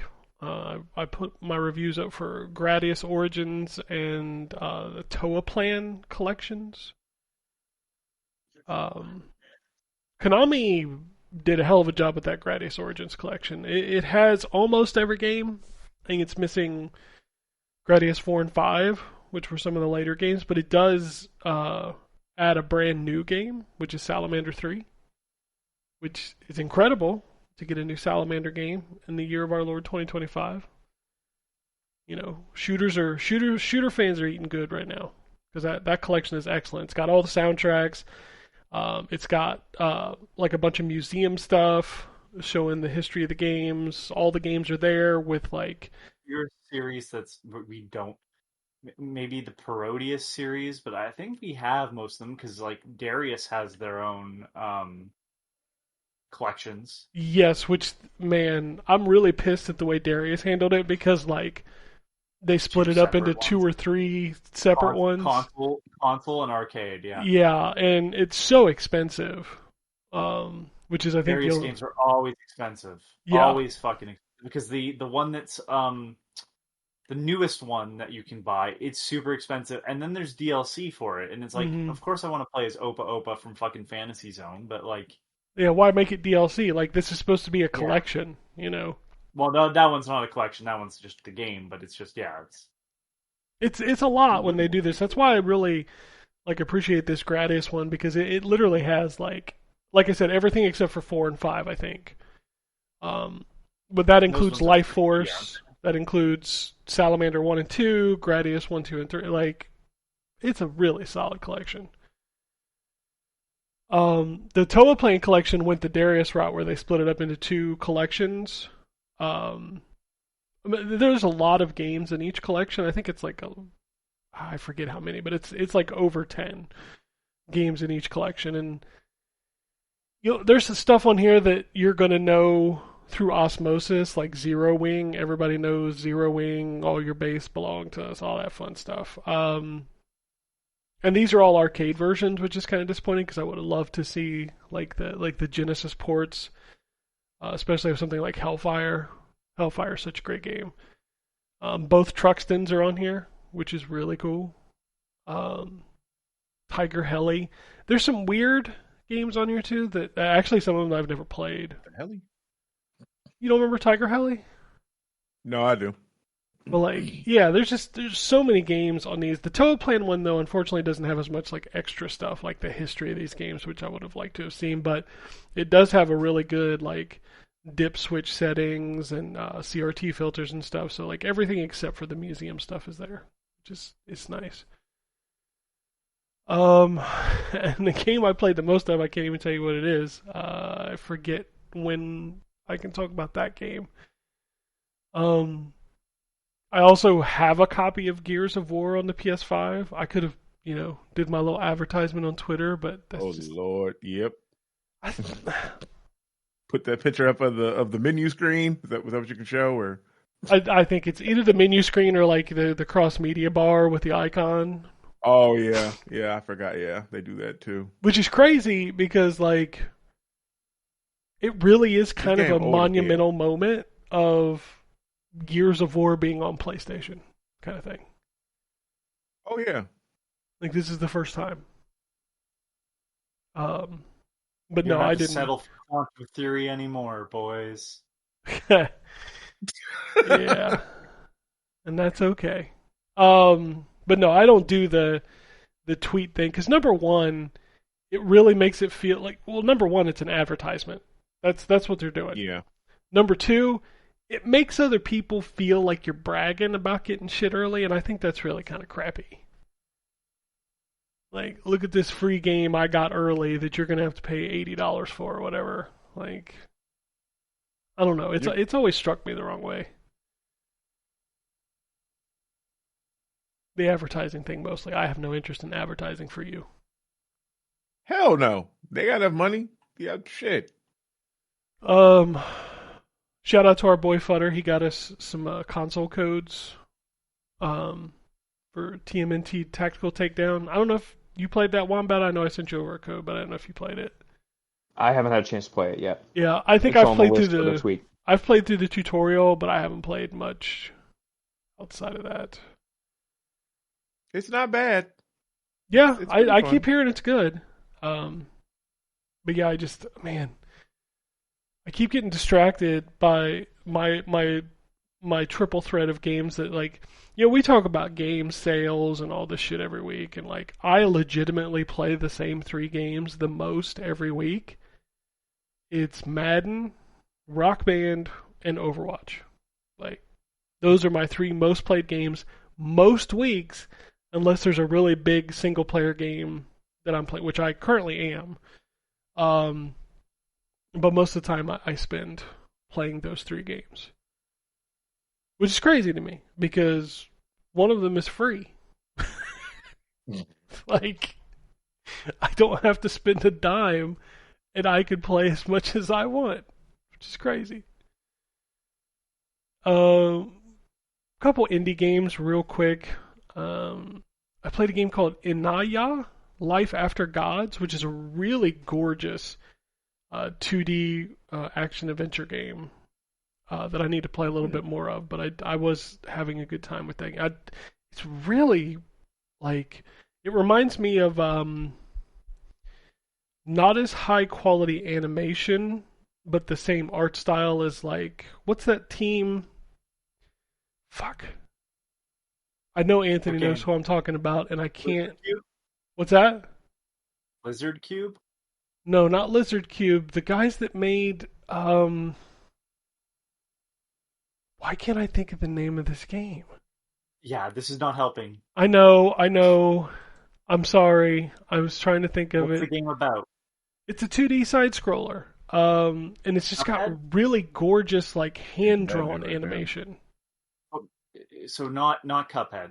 No, not Cuphead. It's the team that did Gree? No. Fuck. I'm sorry. I shouldn't even have brought it up, because if I can't even think of the game's name. Like, I can see myself playing the game in my head. It wasn't... It's like it was... You literally said platformer, which did nothing. Yeah, I know. What are you playing as? Wow. Some pixels? Guys, in the shape of something? This is the advertisement of Ken putting the pan in the front entrance. Dude, it's driving me crazy that I can't think of the name of this game. They have 2 games. The first one I really enjoyed. The second one was almost had like a little too much roguelike to it. Are you talking the team that did Jotun? Yes, that is who I'm thinking of.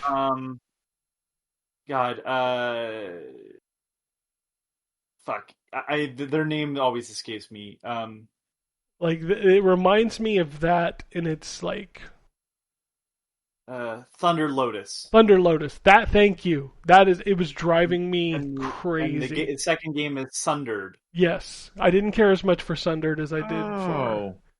And then Spiritfarer, and then 33 Immortals. This game reminds me of that art style, but the animation is not as good. But I like what I played of it so far, so I'll probably go back to it. And then I played this WarioWare style game called Duck, which is an acronym for Dangerous Ultimate Cartridge Kidnapper, is bad. Don't play it. As in, it's almost Yeah, like, most WarioWare ripoffs are bad. yeah, it's. Do you remember Hot Pixel? Thankfully, I do Of not. course, that's a PSP WarioWare clone. PSP. And I think you could finish it in an hour. Dag. I booted up Mortal Kombat 1 because it was double XP weekend. I think I played two fights. That game, save that for another day. I keep forgetting I need to go back to Mafia. I keep forgetting about Mafia. I think everybody's forgotten about Mafia. Yeah, they kind of did. I did, but I wasn't necessarily looking forward to it. But I'm sure it'll be good. All right, let's talk about what's out this week. Broken Lore, don't watch. Delta Force, Shantae Advance, Risky Revolution, Black Myth Wukong making its Xbox debut.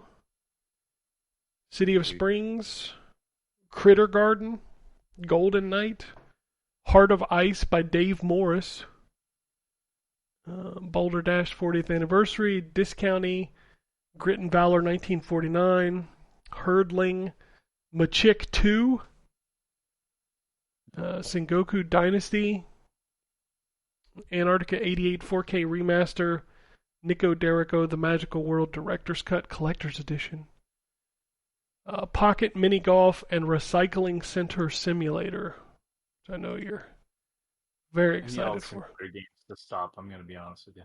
There's a simulator for everything. I can't wait for email marketing simulator. That's going to be great. Bruh, I'm going to platinum that.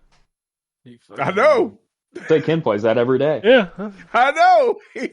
Fucking goat over here. I don't know what you're talking about. Oh, man. Oh, boy. It's been a while since I looked at the Switch games for some funny names, and immediately right up front we got Succubus Sexy Devils. There it is. Game of the week.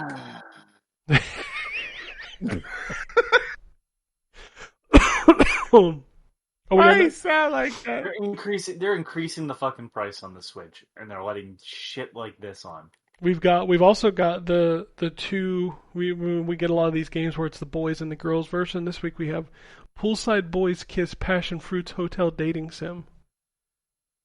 Oh, I forgot they do the boys and girls version of that. Yeah. Yeah. There's a Funko Fusion Deluxe Edition out this week. Boy, that's unfortunate. I forgot about that game. Didn't they fire everybody and that game stopped getting updates? I thought they did because I think that game wasn't on the Switch yet, though. Well, Was there a big delay on the Switch or something like that? Oh, there was. You're right. Maybe there it was. Did come out. Maybe this is not related to that. Maybe it came out. Maybe they kind of had to. I don't care. I just don't care. It's disappointing. I was hoping it could be the next Lego Dimensions, even though I don't like Funko Pops, and it's not. And there we go.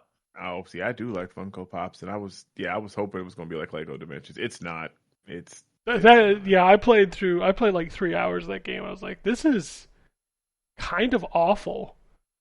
Yeah.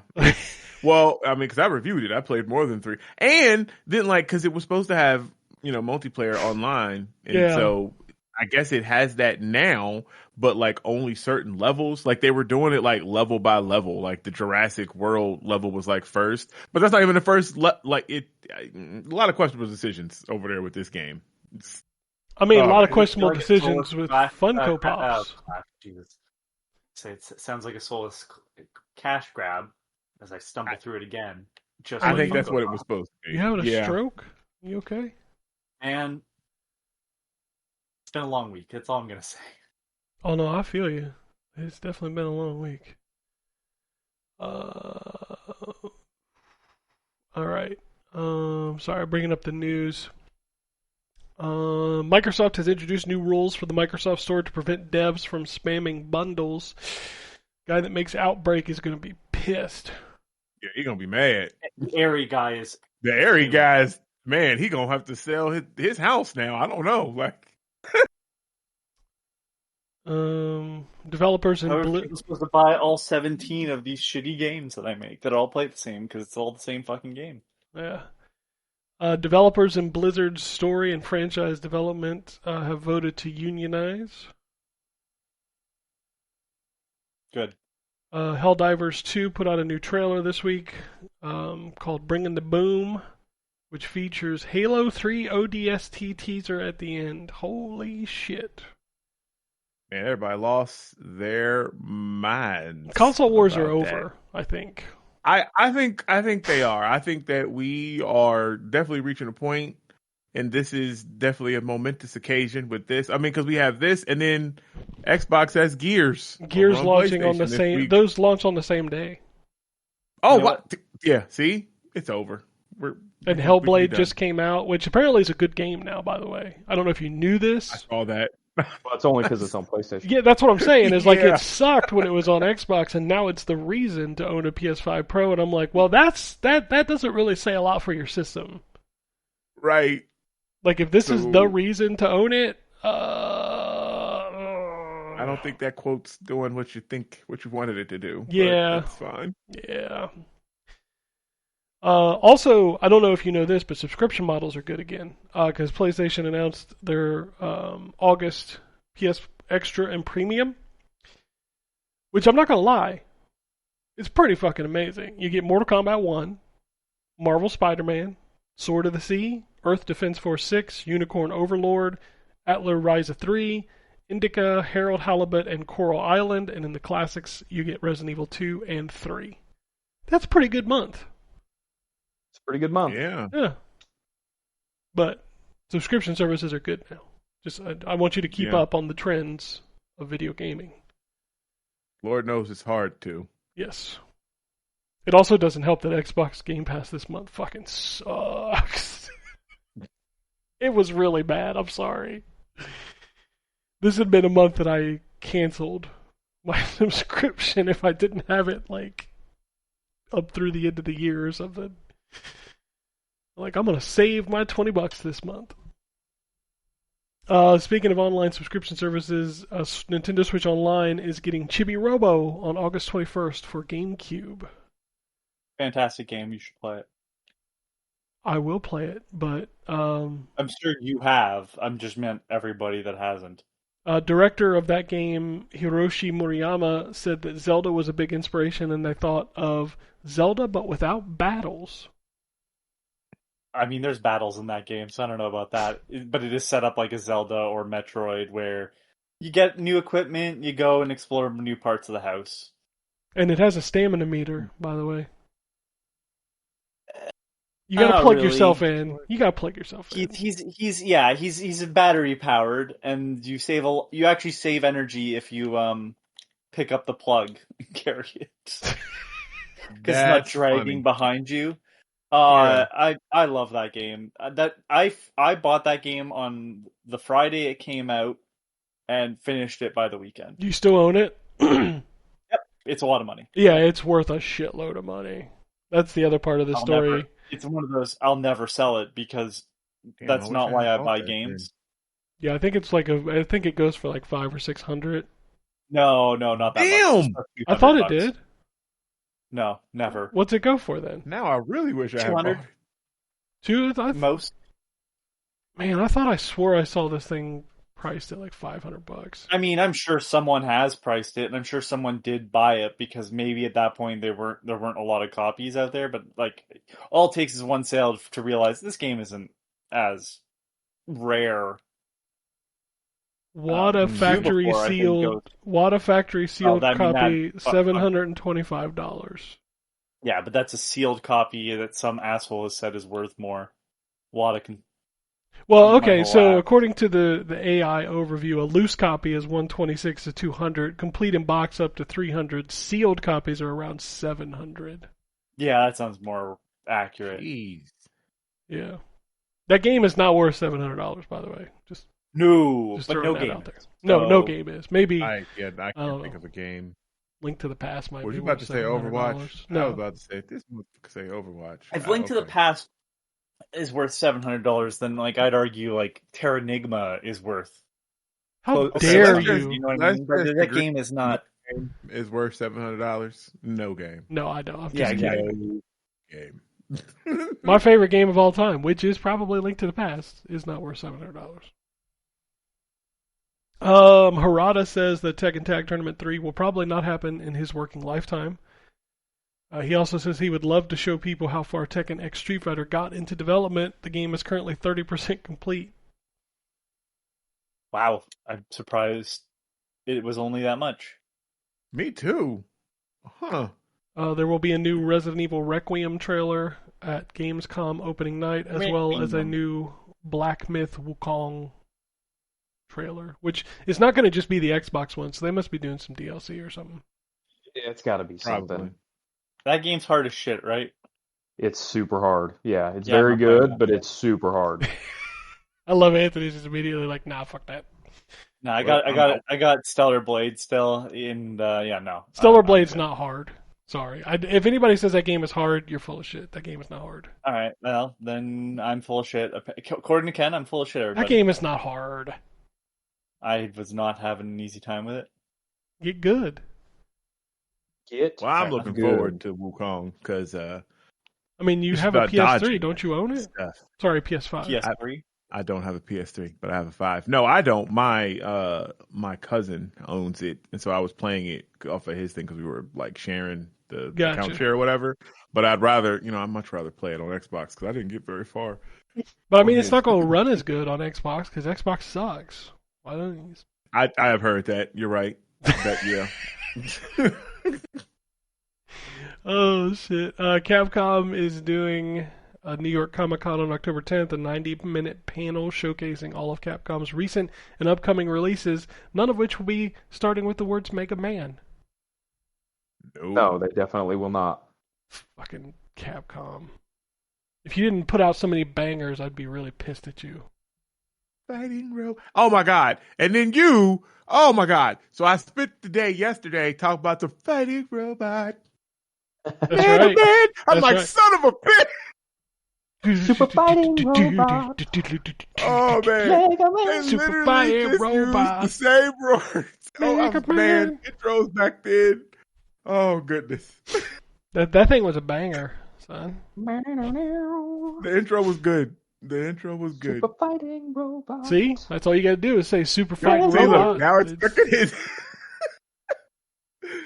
Looks like... the old cartoon show. what's that?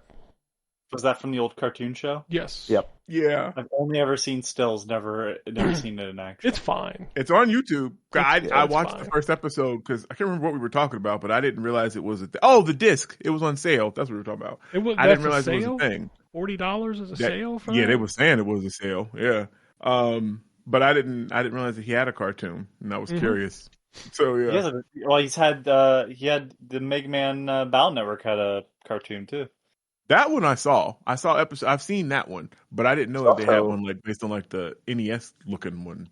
He also played a lifetime smoker on Captain N, the Game Master. Yeah, he did. He's Hey, like, I want to get Oh, down. yeah. That one I know. And fucking Simon Belmont was like this androgynous dude. I remember that. Oh, yeah. Yes. Super. Yeah. Was it like the bad guy, Mother Brain or It was- something? yeah, Mother Mother Brain was Brain. one of them, and Eggplant Wizard. King Hippo.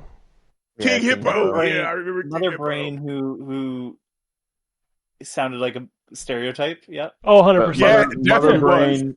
Mother Brain, who in one episode of that show, Simon Belmont fell in love with because he tried to shoot like a Cupid arrow at another character.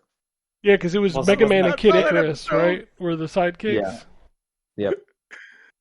Oh, that's Pit. funny. Sorry, his name is Pit for all you Nintendo fans angrily Pit, typing yeah. your Oh, it's Yeah. it. your Yeah. emails. It Okay. is Yeah, Pit. you're gonna get some hate for that. Yeah. Was he Definitely called are. Pit in the show though? I wouldn't be surprised if they were just like, "Fuck it, it's Kid Icarus." It's Kid Good Icarus. fuck. Yeah, I don't remember if they actually called him Pit. I or don't not. remember. That's a good question. Fucking nerds. Sorry if I don't online. trust. Sorry if I don't trust the quality of Captain N and the Game Master. I'll tell you what, I badly wanted an NES belt buckle, NES controller belt buckle. You can get them now. Man, Hot me Topic. too. Yeah, I don't need one And you- now. I'm Well, yeah, I 44 don't want years it now. old, Ken. Right, but back then, Hey, yeah. whoa. And Motherfucker, I'm still wearing a mean, Mega Man T-shirt right now. Let me tip, Well, yeah, let me no, tip I my get hat. it, but- I mean, I wear. I mean, most of my wardrobe is nerd stuff, but I'm not going to rock a Nintendo belt. I've never rocked a belt buckle, but if I did, yeah, I I was would. gonna say, I I don't think I've would. ever worn a belt buckle. I'd wear an There's a dress NES code belt on buckle. Fire- My belts already have buckles, so I just use that. Use that buckle. Yeah. I mean, I probably would, but my wife would probably kill me if I went out in public with an NES belt buckle. Saying. Bandai Namco apparently accidentally leaked Tales of Xillia remaster. I mean, they're remastering all the Tales games, so I don't know why this is a shock. Right. As we mentioned earlier, Metal Gear Solid Delta Snake Eater Fox Hunt mode will not support crossplay. You just said a lot of words. Yep. Epic says Fortnite and the Epic Game Store will come to iOS and Australia next. Remedy has updated. So Firebreak technically successful, but commercially unsatisfied. There's a major update coming late. So I forgot that game came out. Yeah, well, I mean, I reviewed it. It's fine.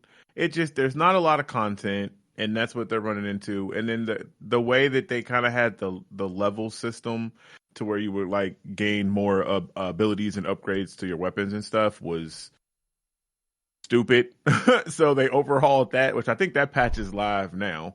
But yeah, I don't know. It is what it is. Like it's just, little short shooting, You're really selling this game. I mean, you're nailing I know. I don't work for them, so luckily I ain't concerned about how many copies they sell. But it's, I'm not even playing it no more. But I mean, it's just like Left 4 Dead, but like not as in depth. It's a great Game Pass game, which I think is still on Game Pass. Check it out there. Control has surpassed 5 million in sales. Control 2 is on track to meet its next milestone, and the Max Payne 1 and 2 remake remain in full production. Forgot that was coming. Nice. Apparently, League of Legends is getting WASD controls. I saw that video because like I have subscribed their stuff because I play Wild Rift, and I was so confused. I'm like, what? Why? But okay. What do you mean? Why? I guess I don't. I've never played League of Legends. Okay, so did you play Heroes of the Storm? I did. Yes.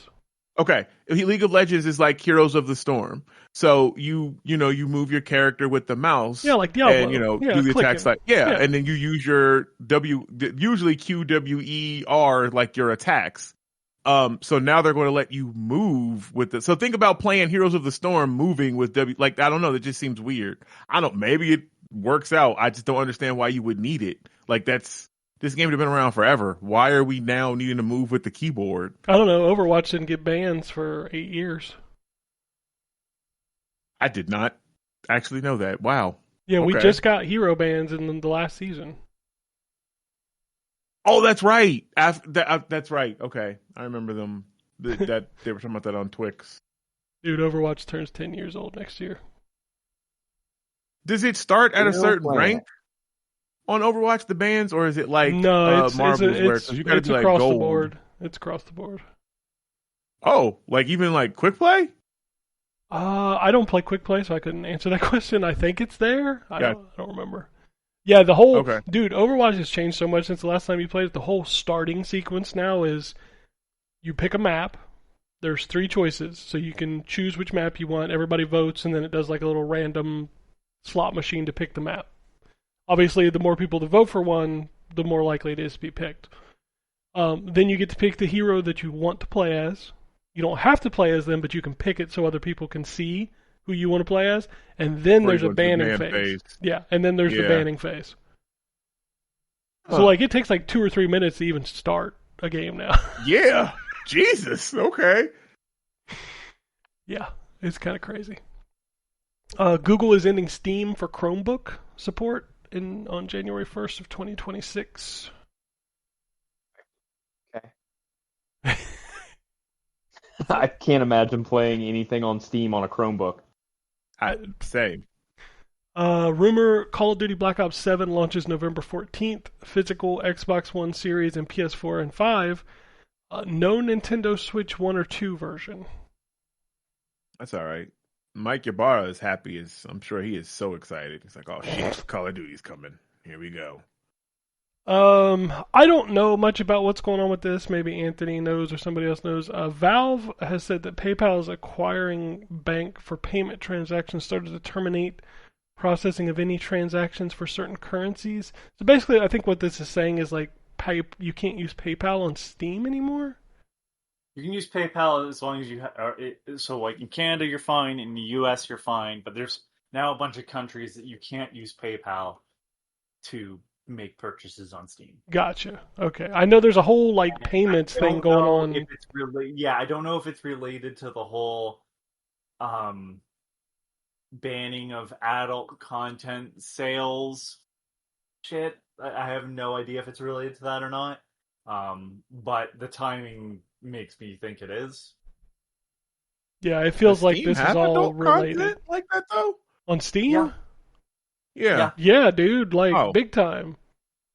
I must never see it. Like you have to toggle to look at it or something. Yeah, you can toggle it off. I think maybe it's off by default, but you can definitely toggle that off because I've toggled it off. I bet you have. Myself. Well, you only have Be to do it once. toggling. That was funny. But yeah, no, there is definitely adult content on there. Yeah, I didn't know that.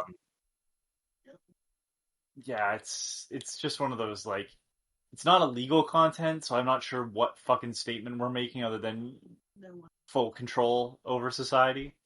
Yeah. I'm not. I use this as a joke example, but like I have brought it up before. Like, there's a game that I don't think is in good taste called Furry Hitler, which is,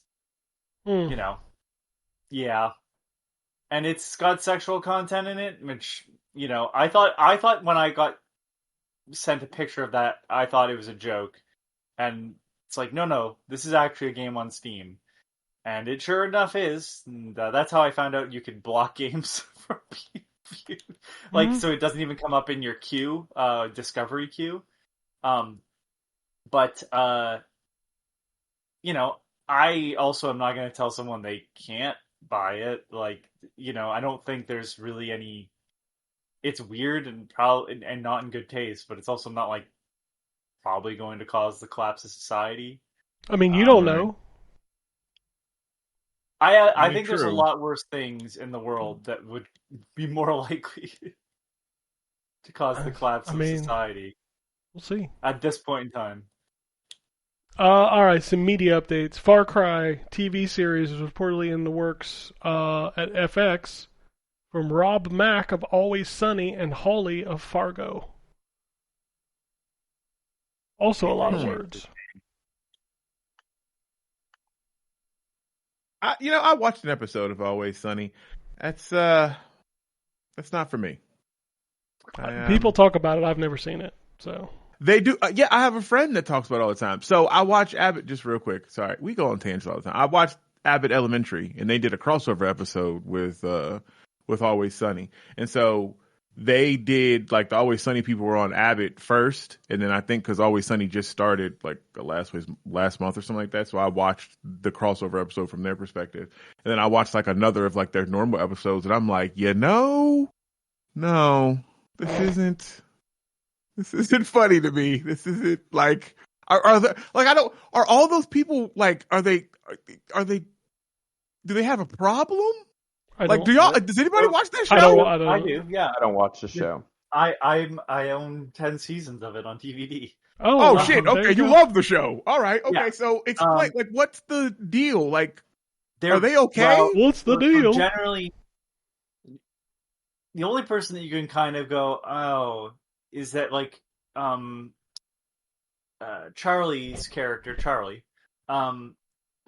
Day's character, is clearly a little off.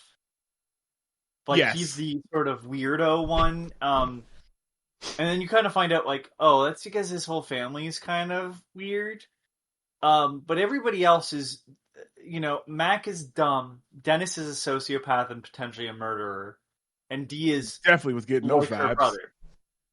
Okay. And Wait, who's her play that brother? up. Dennis, the blonde haired guy. Oh, I didn't know that was. I didn't know they were. Okay. They're brother and sister in the show. Okay. D and Dennis, yeah. And so a lot of people don't understand the sense of humor, and that's fine. I understand. The joke is that they're bad people who think they're doing the right thing. Like, there's always a justification of it, but they're always doing the worst fucking thing possible. Yep. Like in the one episode, they're like, "Well, kids are going to drink. They need a safe place to drink. Then, so why don't they come and drink at our bar?" Yep. So So a bunch of underage people drinking in their bar, and they're like not thinking of how bad this is.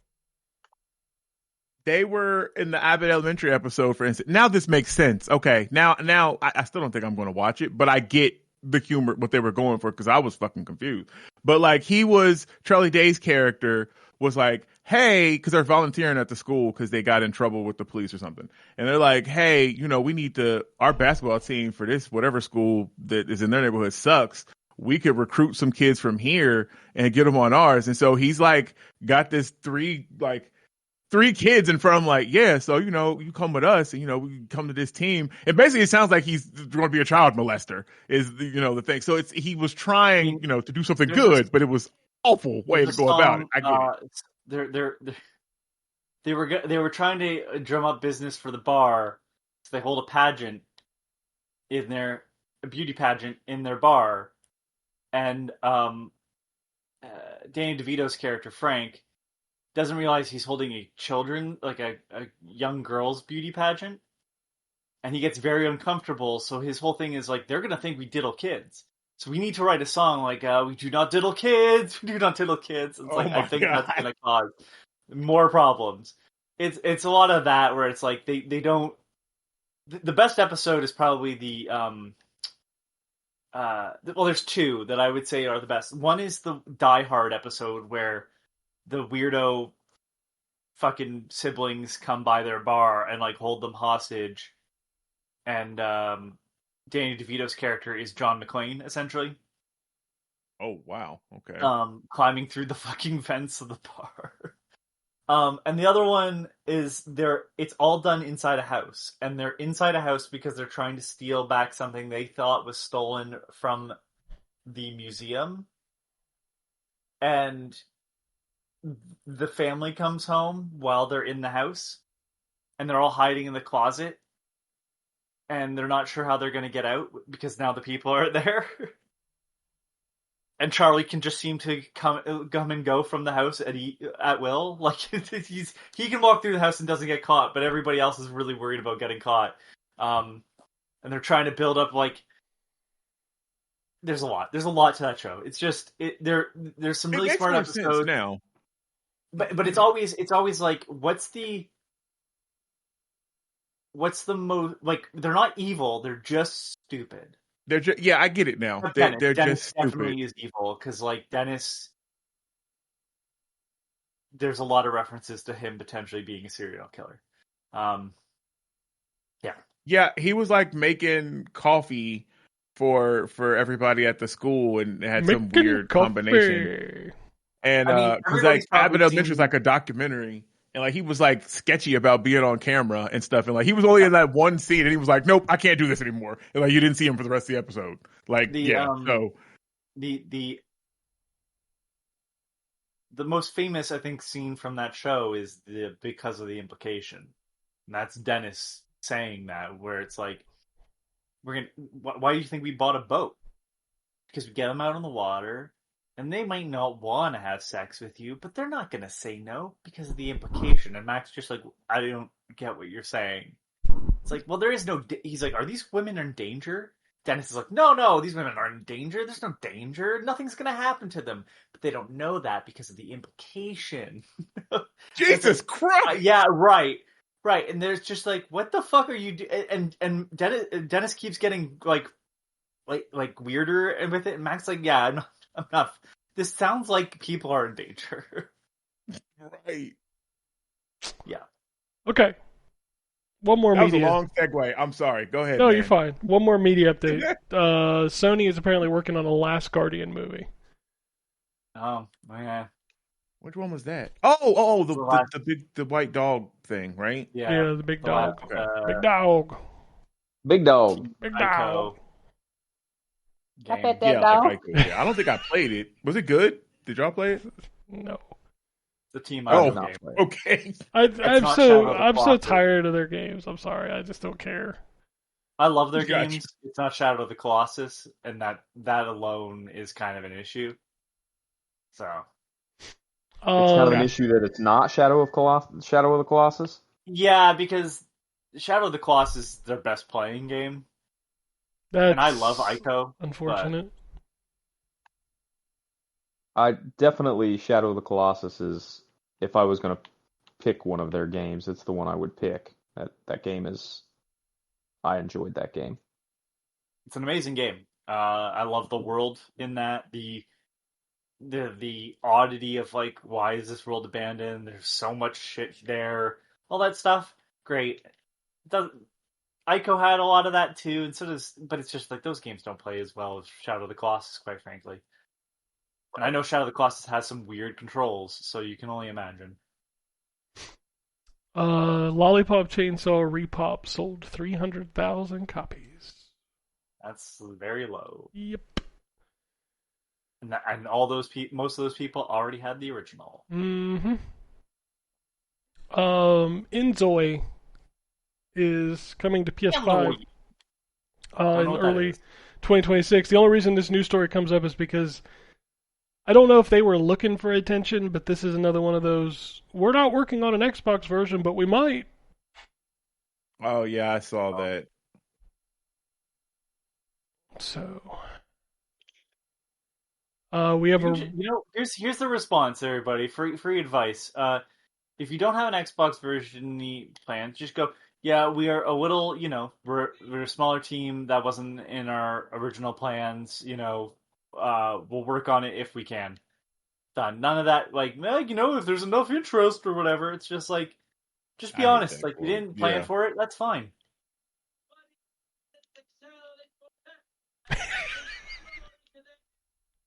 Exactly. That's whatever Brian's television just said. This television said, "Shut the fuck up."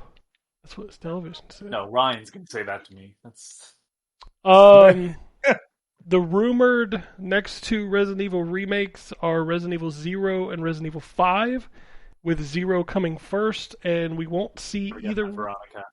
We will. What's it? Oh, sorry, you're right. Code Veronica. My bad. Oh, okay.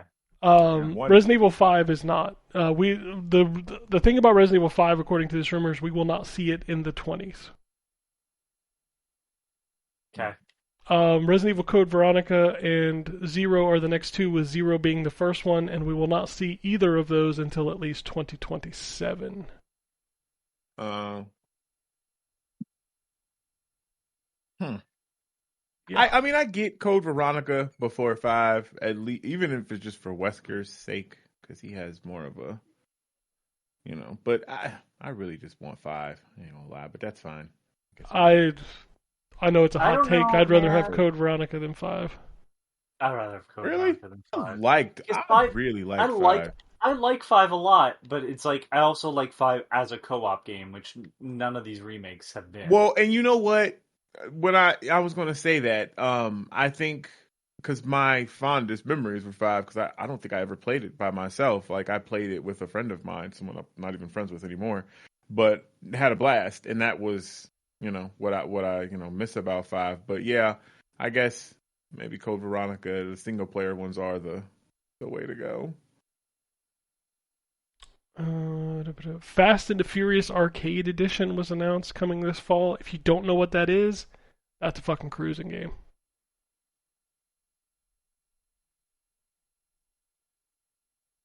I'm gonna play it. Shooter. Is Vin Diesel in it? What's that? Is Vin Diesel in it? I don't know. I don't think so. No. Okay. R-Type Delta HD boosted. Can you have any brew you want as long as it's Corona? Of course. Okay. R-Type Delta HD Boosted launches November 20th for everything. Again, shooter fans, we eating good. Bubsy in the Perfect Collection launches September 9th for everything. Crimson Desert has been delayed to Q1 of 2026. And I expect to see that this year. yeah, I think that's, yeah. In a trend that seems to be pretty common amongst online games, PlayerUnknown Battleground, Chicken Dinner, is ending support for Xbox One and PS4 on November 13th. Finally, 5 years into the generation. We're getting there. Right. Wonder if there's like a security issue at this point. I don't know. I just gotta imagine like the player counts on those consoles are maybe dwindling. Possibly. I don't know. But then again, this generation, and I know Anthony said it at the beginning, so kudos to him. Like it feels, you know what I mean? Like, when you say it feels, what do you mean? It feels like we're in PC form at this point. Okay. Like, gotcha. how many games could you only play on a Series or a PS5? It wasn't a lot, and it's still not a lot 5 years later. Yeah.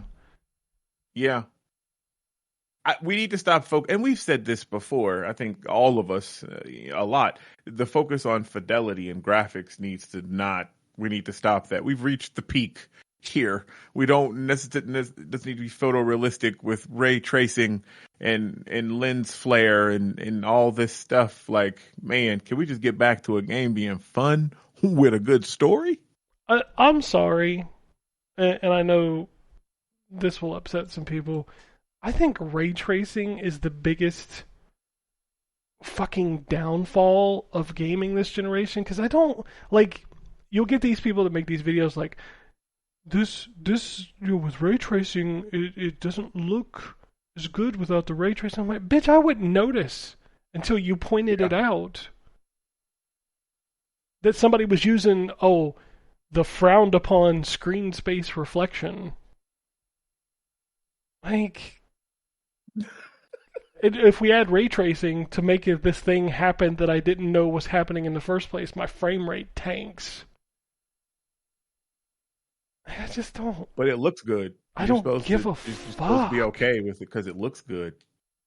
I don't either. I can't name a game that I've used ray tracing for. Well, I mean, you had to in Doom and Dark Ages. Oh, did you? Was it You only couldn't that? even you couldn't even There you run go. that game on a PC that didn't have a ray tracing card. I didn't know that. All right. Yeah. Damn. Well, see? And I didn't even realize I was using ray tracing. See, that's how much. But if they'd I have taken it really away, care. you totally would have noticed. Okay, yeah. Totally. That's what oh, my God. Where's my rays? What are we doing? Where's my raise? Oh, Jesus. I'm sorry, but like nothing, like all of the stuff people have talked about, graphical stuff this generation, none of it has been like, wow. Like the Jeff Goldblum, like, wow. All those Jeff, what? Just skip over Goldblum? that. Oh, No, skip no. We're Oh, not okay, skipping over that. We're backing it up. Back it up. You just have the wrong actor. I did. Yeah, that's what I was gonna say. Owen Wilson. Owen wow. Wilson Yeah, was the one I was like, yeah, that's where I was at. Jeff Goldblum. Yeah, we'll just skip over that. Anthony, this is what you have to wouldn't look skip over forward it if to. it was me. This is what you have to look forward to when you get into AART Fucking- age. Right. Yeah, You just start mixing them all up. Okay. Like, listen. They What's all that look game? the same. Platformer? All the time. Yeah. What's that game? It's a platformer. Wow, you're really narrowing it down there, Right. Ken. It was like, it's a 2D platformer. I'm like, wow, that really helped. I hammered it down. You need to know. I ended up getting it, so clearly, You did. So you the Clearly man. I can Kudos to you. speak mush brain. Fuck. I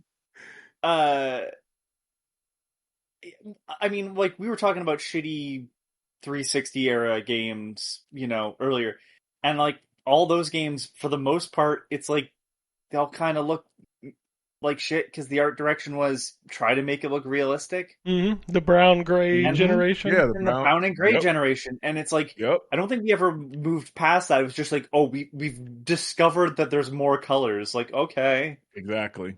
That is what and happened. I don't know. Like part of me is like there's a reason why I like Ratchet and Clank. Those games look amazing. Ratchet and Clank on the PS4 is still one of the best looking games. Because it doesn't have to live up to the expectations of reality. Those games age. The only realistic, quote unquote, game that I can think of that hasn't aged miserably is surprisingly Metal Gear Solid 2, 3 from the PS2 era. And that's because those games are way too detailed to be on that. But it's like, those are the only games where I can think of where I'm like, wow, those people still hold up, even though, like, yeah, there's a little bit of puppet mouth. Right? But it's like, it's still quite impressive. But it's like, that's what, 1 out of however many games we're trying to go for that at that time. And yeah, I mean, the next generation looked better, but like, not until as soon as the next generation came out, they looked worse again. Brother, you know? I think the jump you don't have the limitations. Sorry, go ahead. The jump from PS4 to PS5 is no, and it's like nothing. And really, until later in the generation, I'd argue that the early PlayStation 3 and 360 stuff was not as fascinating either. I would agree. The argument can be made for that, yeah. I mean, to be fair, we haven't seen massive jumps since PS1 to PS2 or Super Nintendo to N64. Like, yeah, PS1 to PS2 is ridiculous. It was crazy to see that jump was a insane. Nintendo game in HD for the first time, which was, you know, the Wii U. That's just because Nintendo is so behind on that type of stuff. Dude, Nintendo lives and dies by their art direction, not their... Yep. But their art direction, stellar. Having the freedom to look like Mario Kart 8 did on the Wii U. Mm-hmm. It's like, wow, holy shit. But yeah, I just don't... Sandland looks fantastic. I'm sure it looks slightly better on PS5. But I played that on PS4. And I just don't... I don't see why we need this extra push of power when the reality is all you're using it for is visuals. You're not using it for more tech to sort of push AI in terms of, and when I say AI, I mean it in the traditional video game sense. Yeah, like smarter characters and stuff like that. Yeah. Yeah. Well, the only thing that I want the new consoles for, and I've said this 1,000 times, is like performance. And that's fair, PS4 and Xbox One had a lot of games that did not run at 60 frames a second. I just think, like, yeah, as much as there's, like, yeah, the performance buff is nice. It's like, we used to also just make consoles cheaper over time, and they haven't never done that. No, this time they've gone up. PS4, and the PS4 really never had a price drop. No, they're still expensive. Yeah. And so, like, to me, it's like this hobby dies when you start.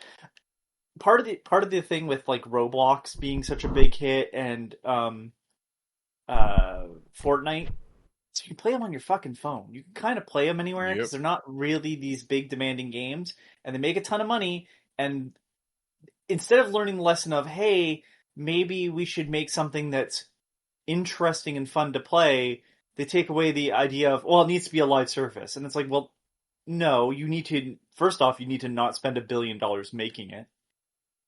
Right? Like, that's step Obviously, one. Yeah.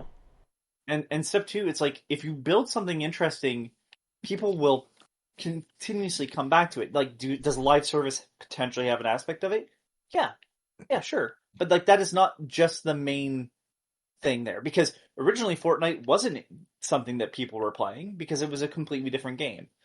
Yeah, I just feel we like played it when it first came out. It was the industry doesn't take the right concepts.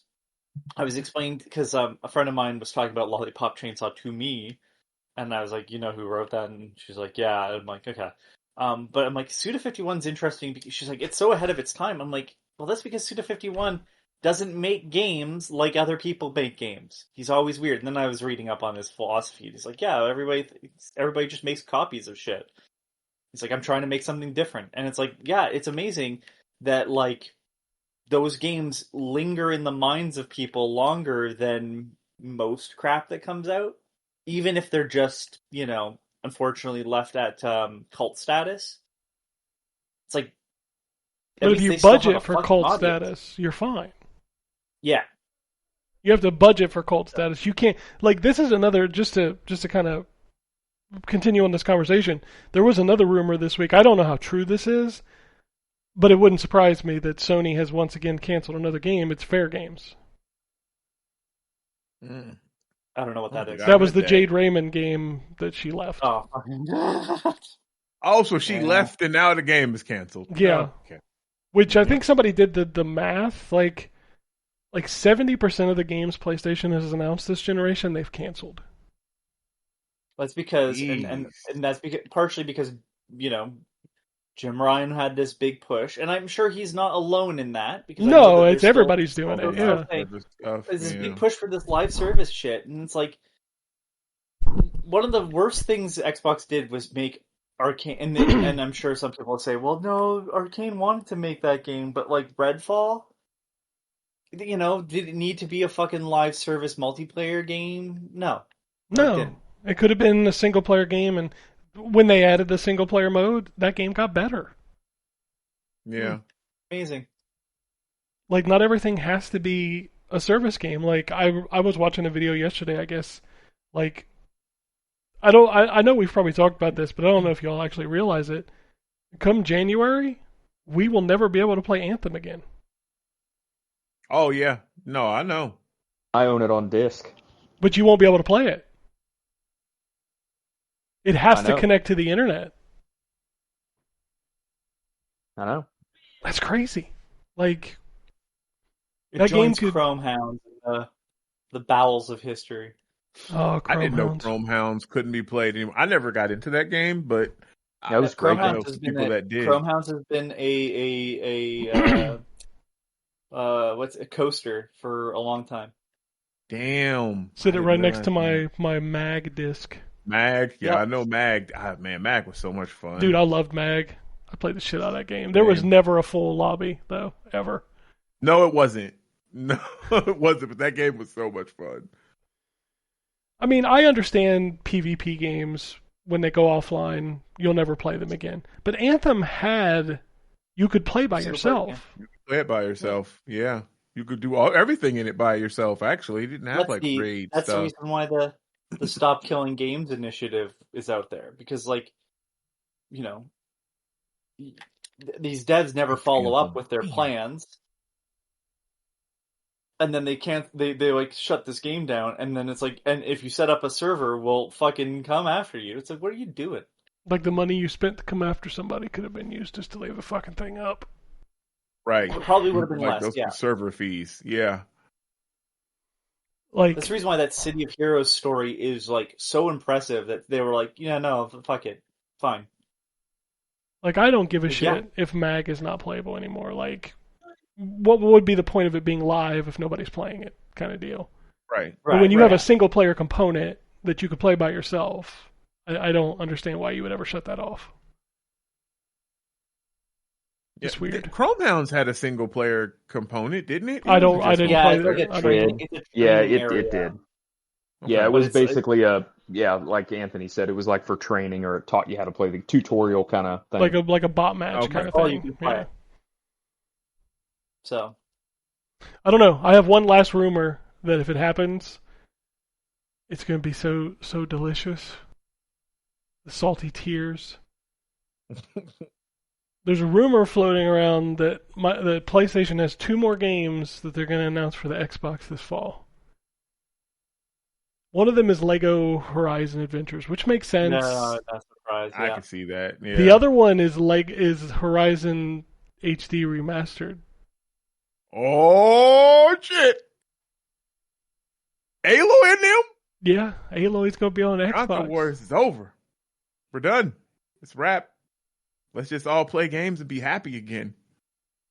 Fuck. I'm not going to these people play. never that do No, that. Aloy I game. have no. They no won't. interest. No, they won't. No. Although it will be fun, just like it is for Hellblade right now, to hear how good Horizon Zero Dawn is from the Xbox talking heads. And just so you know, Wombat, I will not all be you one can of them. hear- Yeah, all you sure. can- I'm waiting for y'all to tell me how good the Horizon is now that it's on Xbox. No. All you can hear with their heads up their asses. Anyways, so Yeah. I don't know. The I console still wars love boys. the original Horizon Zero Dawn. I did not like the sequel. And the sequel was having a more interesting story. I was more invested in the story, but I just did not like the gameplay, which is a shame. So I might return to that someday and just be like, all right, easy mode, whatever, and then just I don't hate the games. Like I finished the first one. The second one I just fell off because I guess I kind of was feeling like the Ubisoft kind of stuff. Like there was just so much stuff, and then there more stuff happened, and I had like side quest stuff, and I don't know. I mean, I've I preached made it all the way out west. I've preached myself into oblivion that Aloy is the most boring character in the history of video games. I just can't help it. I That is disagree just with not that, but- true. Completely not true. Oh, she's so boring. In fact, Well, I that's really just liked like where your they were opinion, taking man. I really liked where they were taking that character in the second game. Oh shit. With things that I won't bring up because it's a spoiler. But let's just say Ryan will be definitely know the sequence where the bads come in for the first time. Yeah. Mm-hmm. With the girl, I went, you gotta be fucking kidding me. And that was like, oh, I'm interested in the story, but like I just did not enjoy fighting the robots in the second game like I did in the first. So it wasn't a super fighting robot. Hey, God dang it. Mega Man.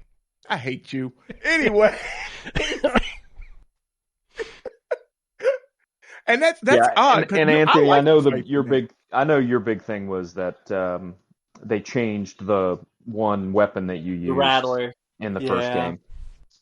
But it wasn't even just that. It was like, okay, well, because like, yeah, shit changes. You know, it wouldn't be the first time that like stuff has changed from one game to another. It was just like because the enemies were, I would argue, harder in the second game in general. Yeah, for sure.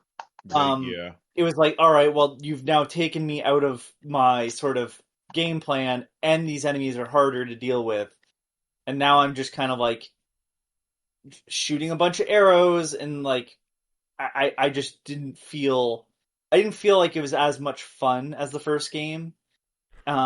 It was doing all the story beats that I like, because like my least favorite part of the first game was the stuff that dealt with the Aloy's time and not the past. Because I was just like, yeah, I don't really care about what's happening now. I'm more interested in like the lore of this world.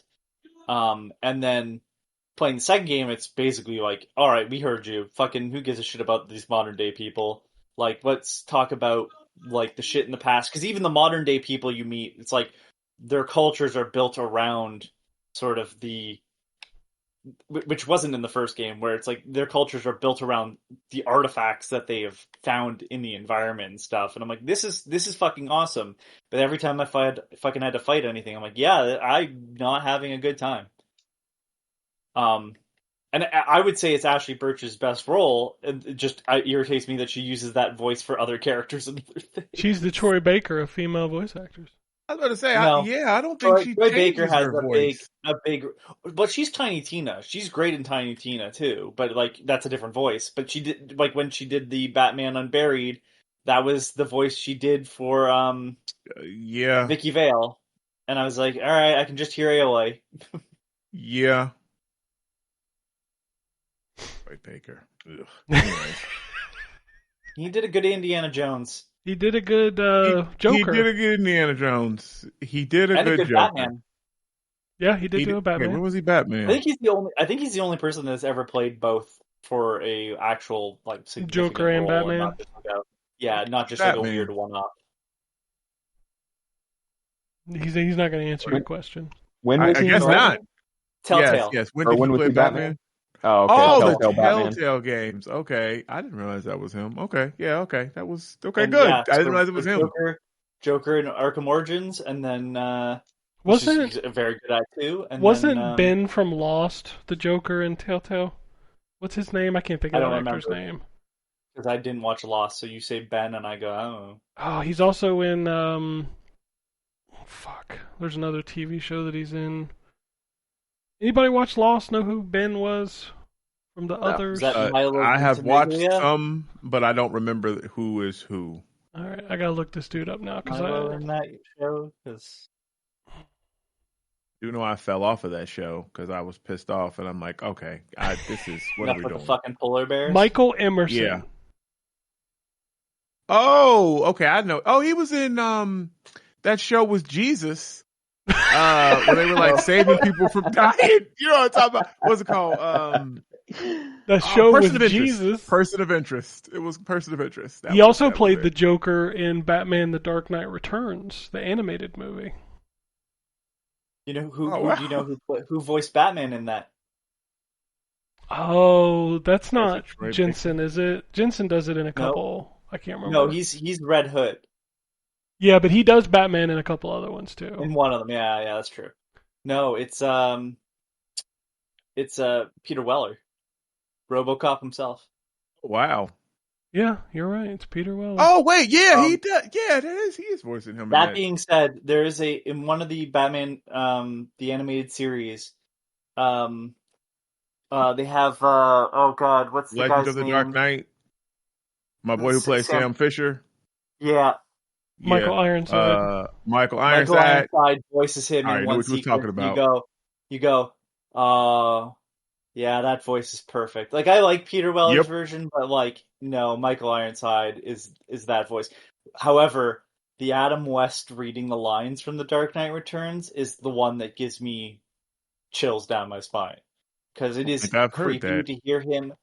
So on a PBS special, I guess they had him read lines from The Dark Knight Returns because they were talking about the history of comics, and I mean that kind of signals when stuff kind of would go darker.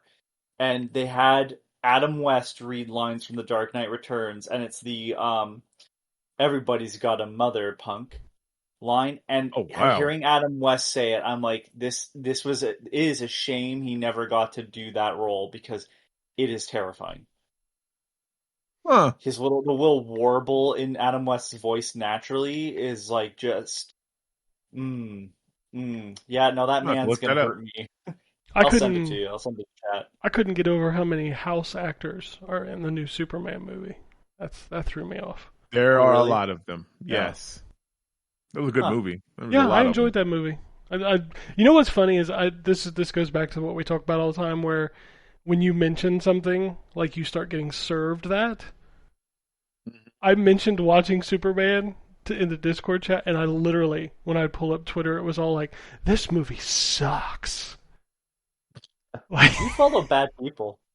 it's like, no, it's not people I follow, Anthony. It's in the fucking Discover tab or whatever. The four Maybe or just no, thinks you're ignorant. not the four of you, whatever it is. Yeah, because if I go to my following tab, like half the people I follow What is- do not show the fuck up in there.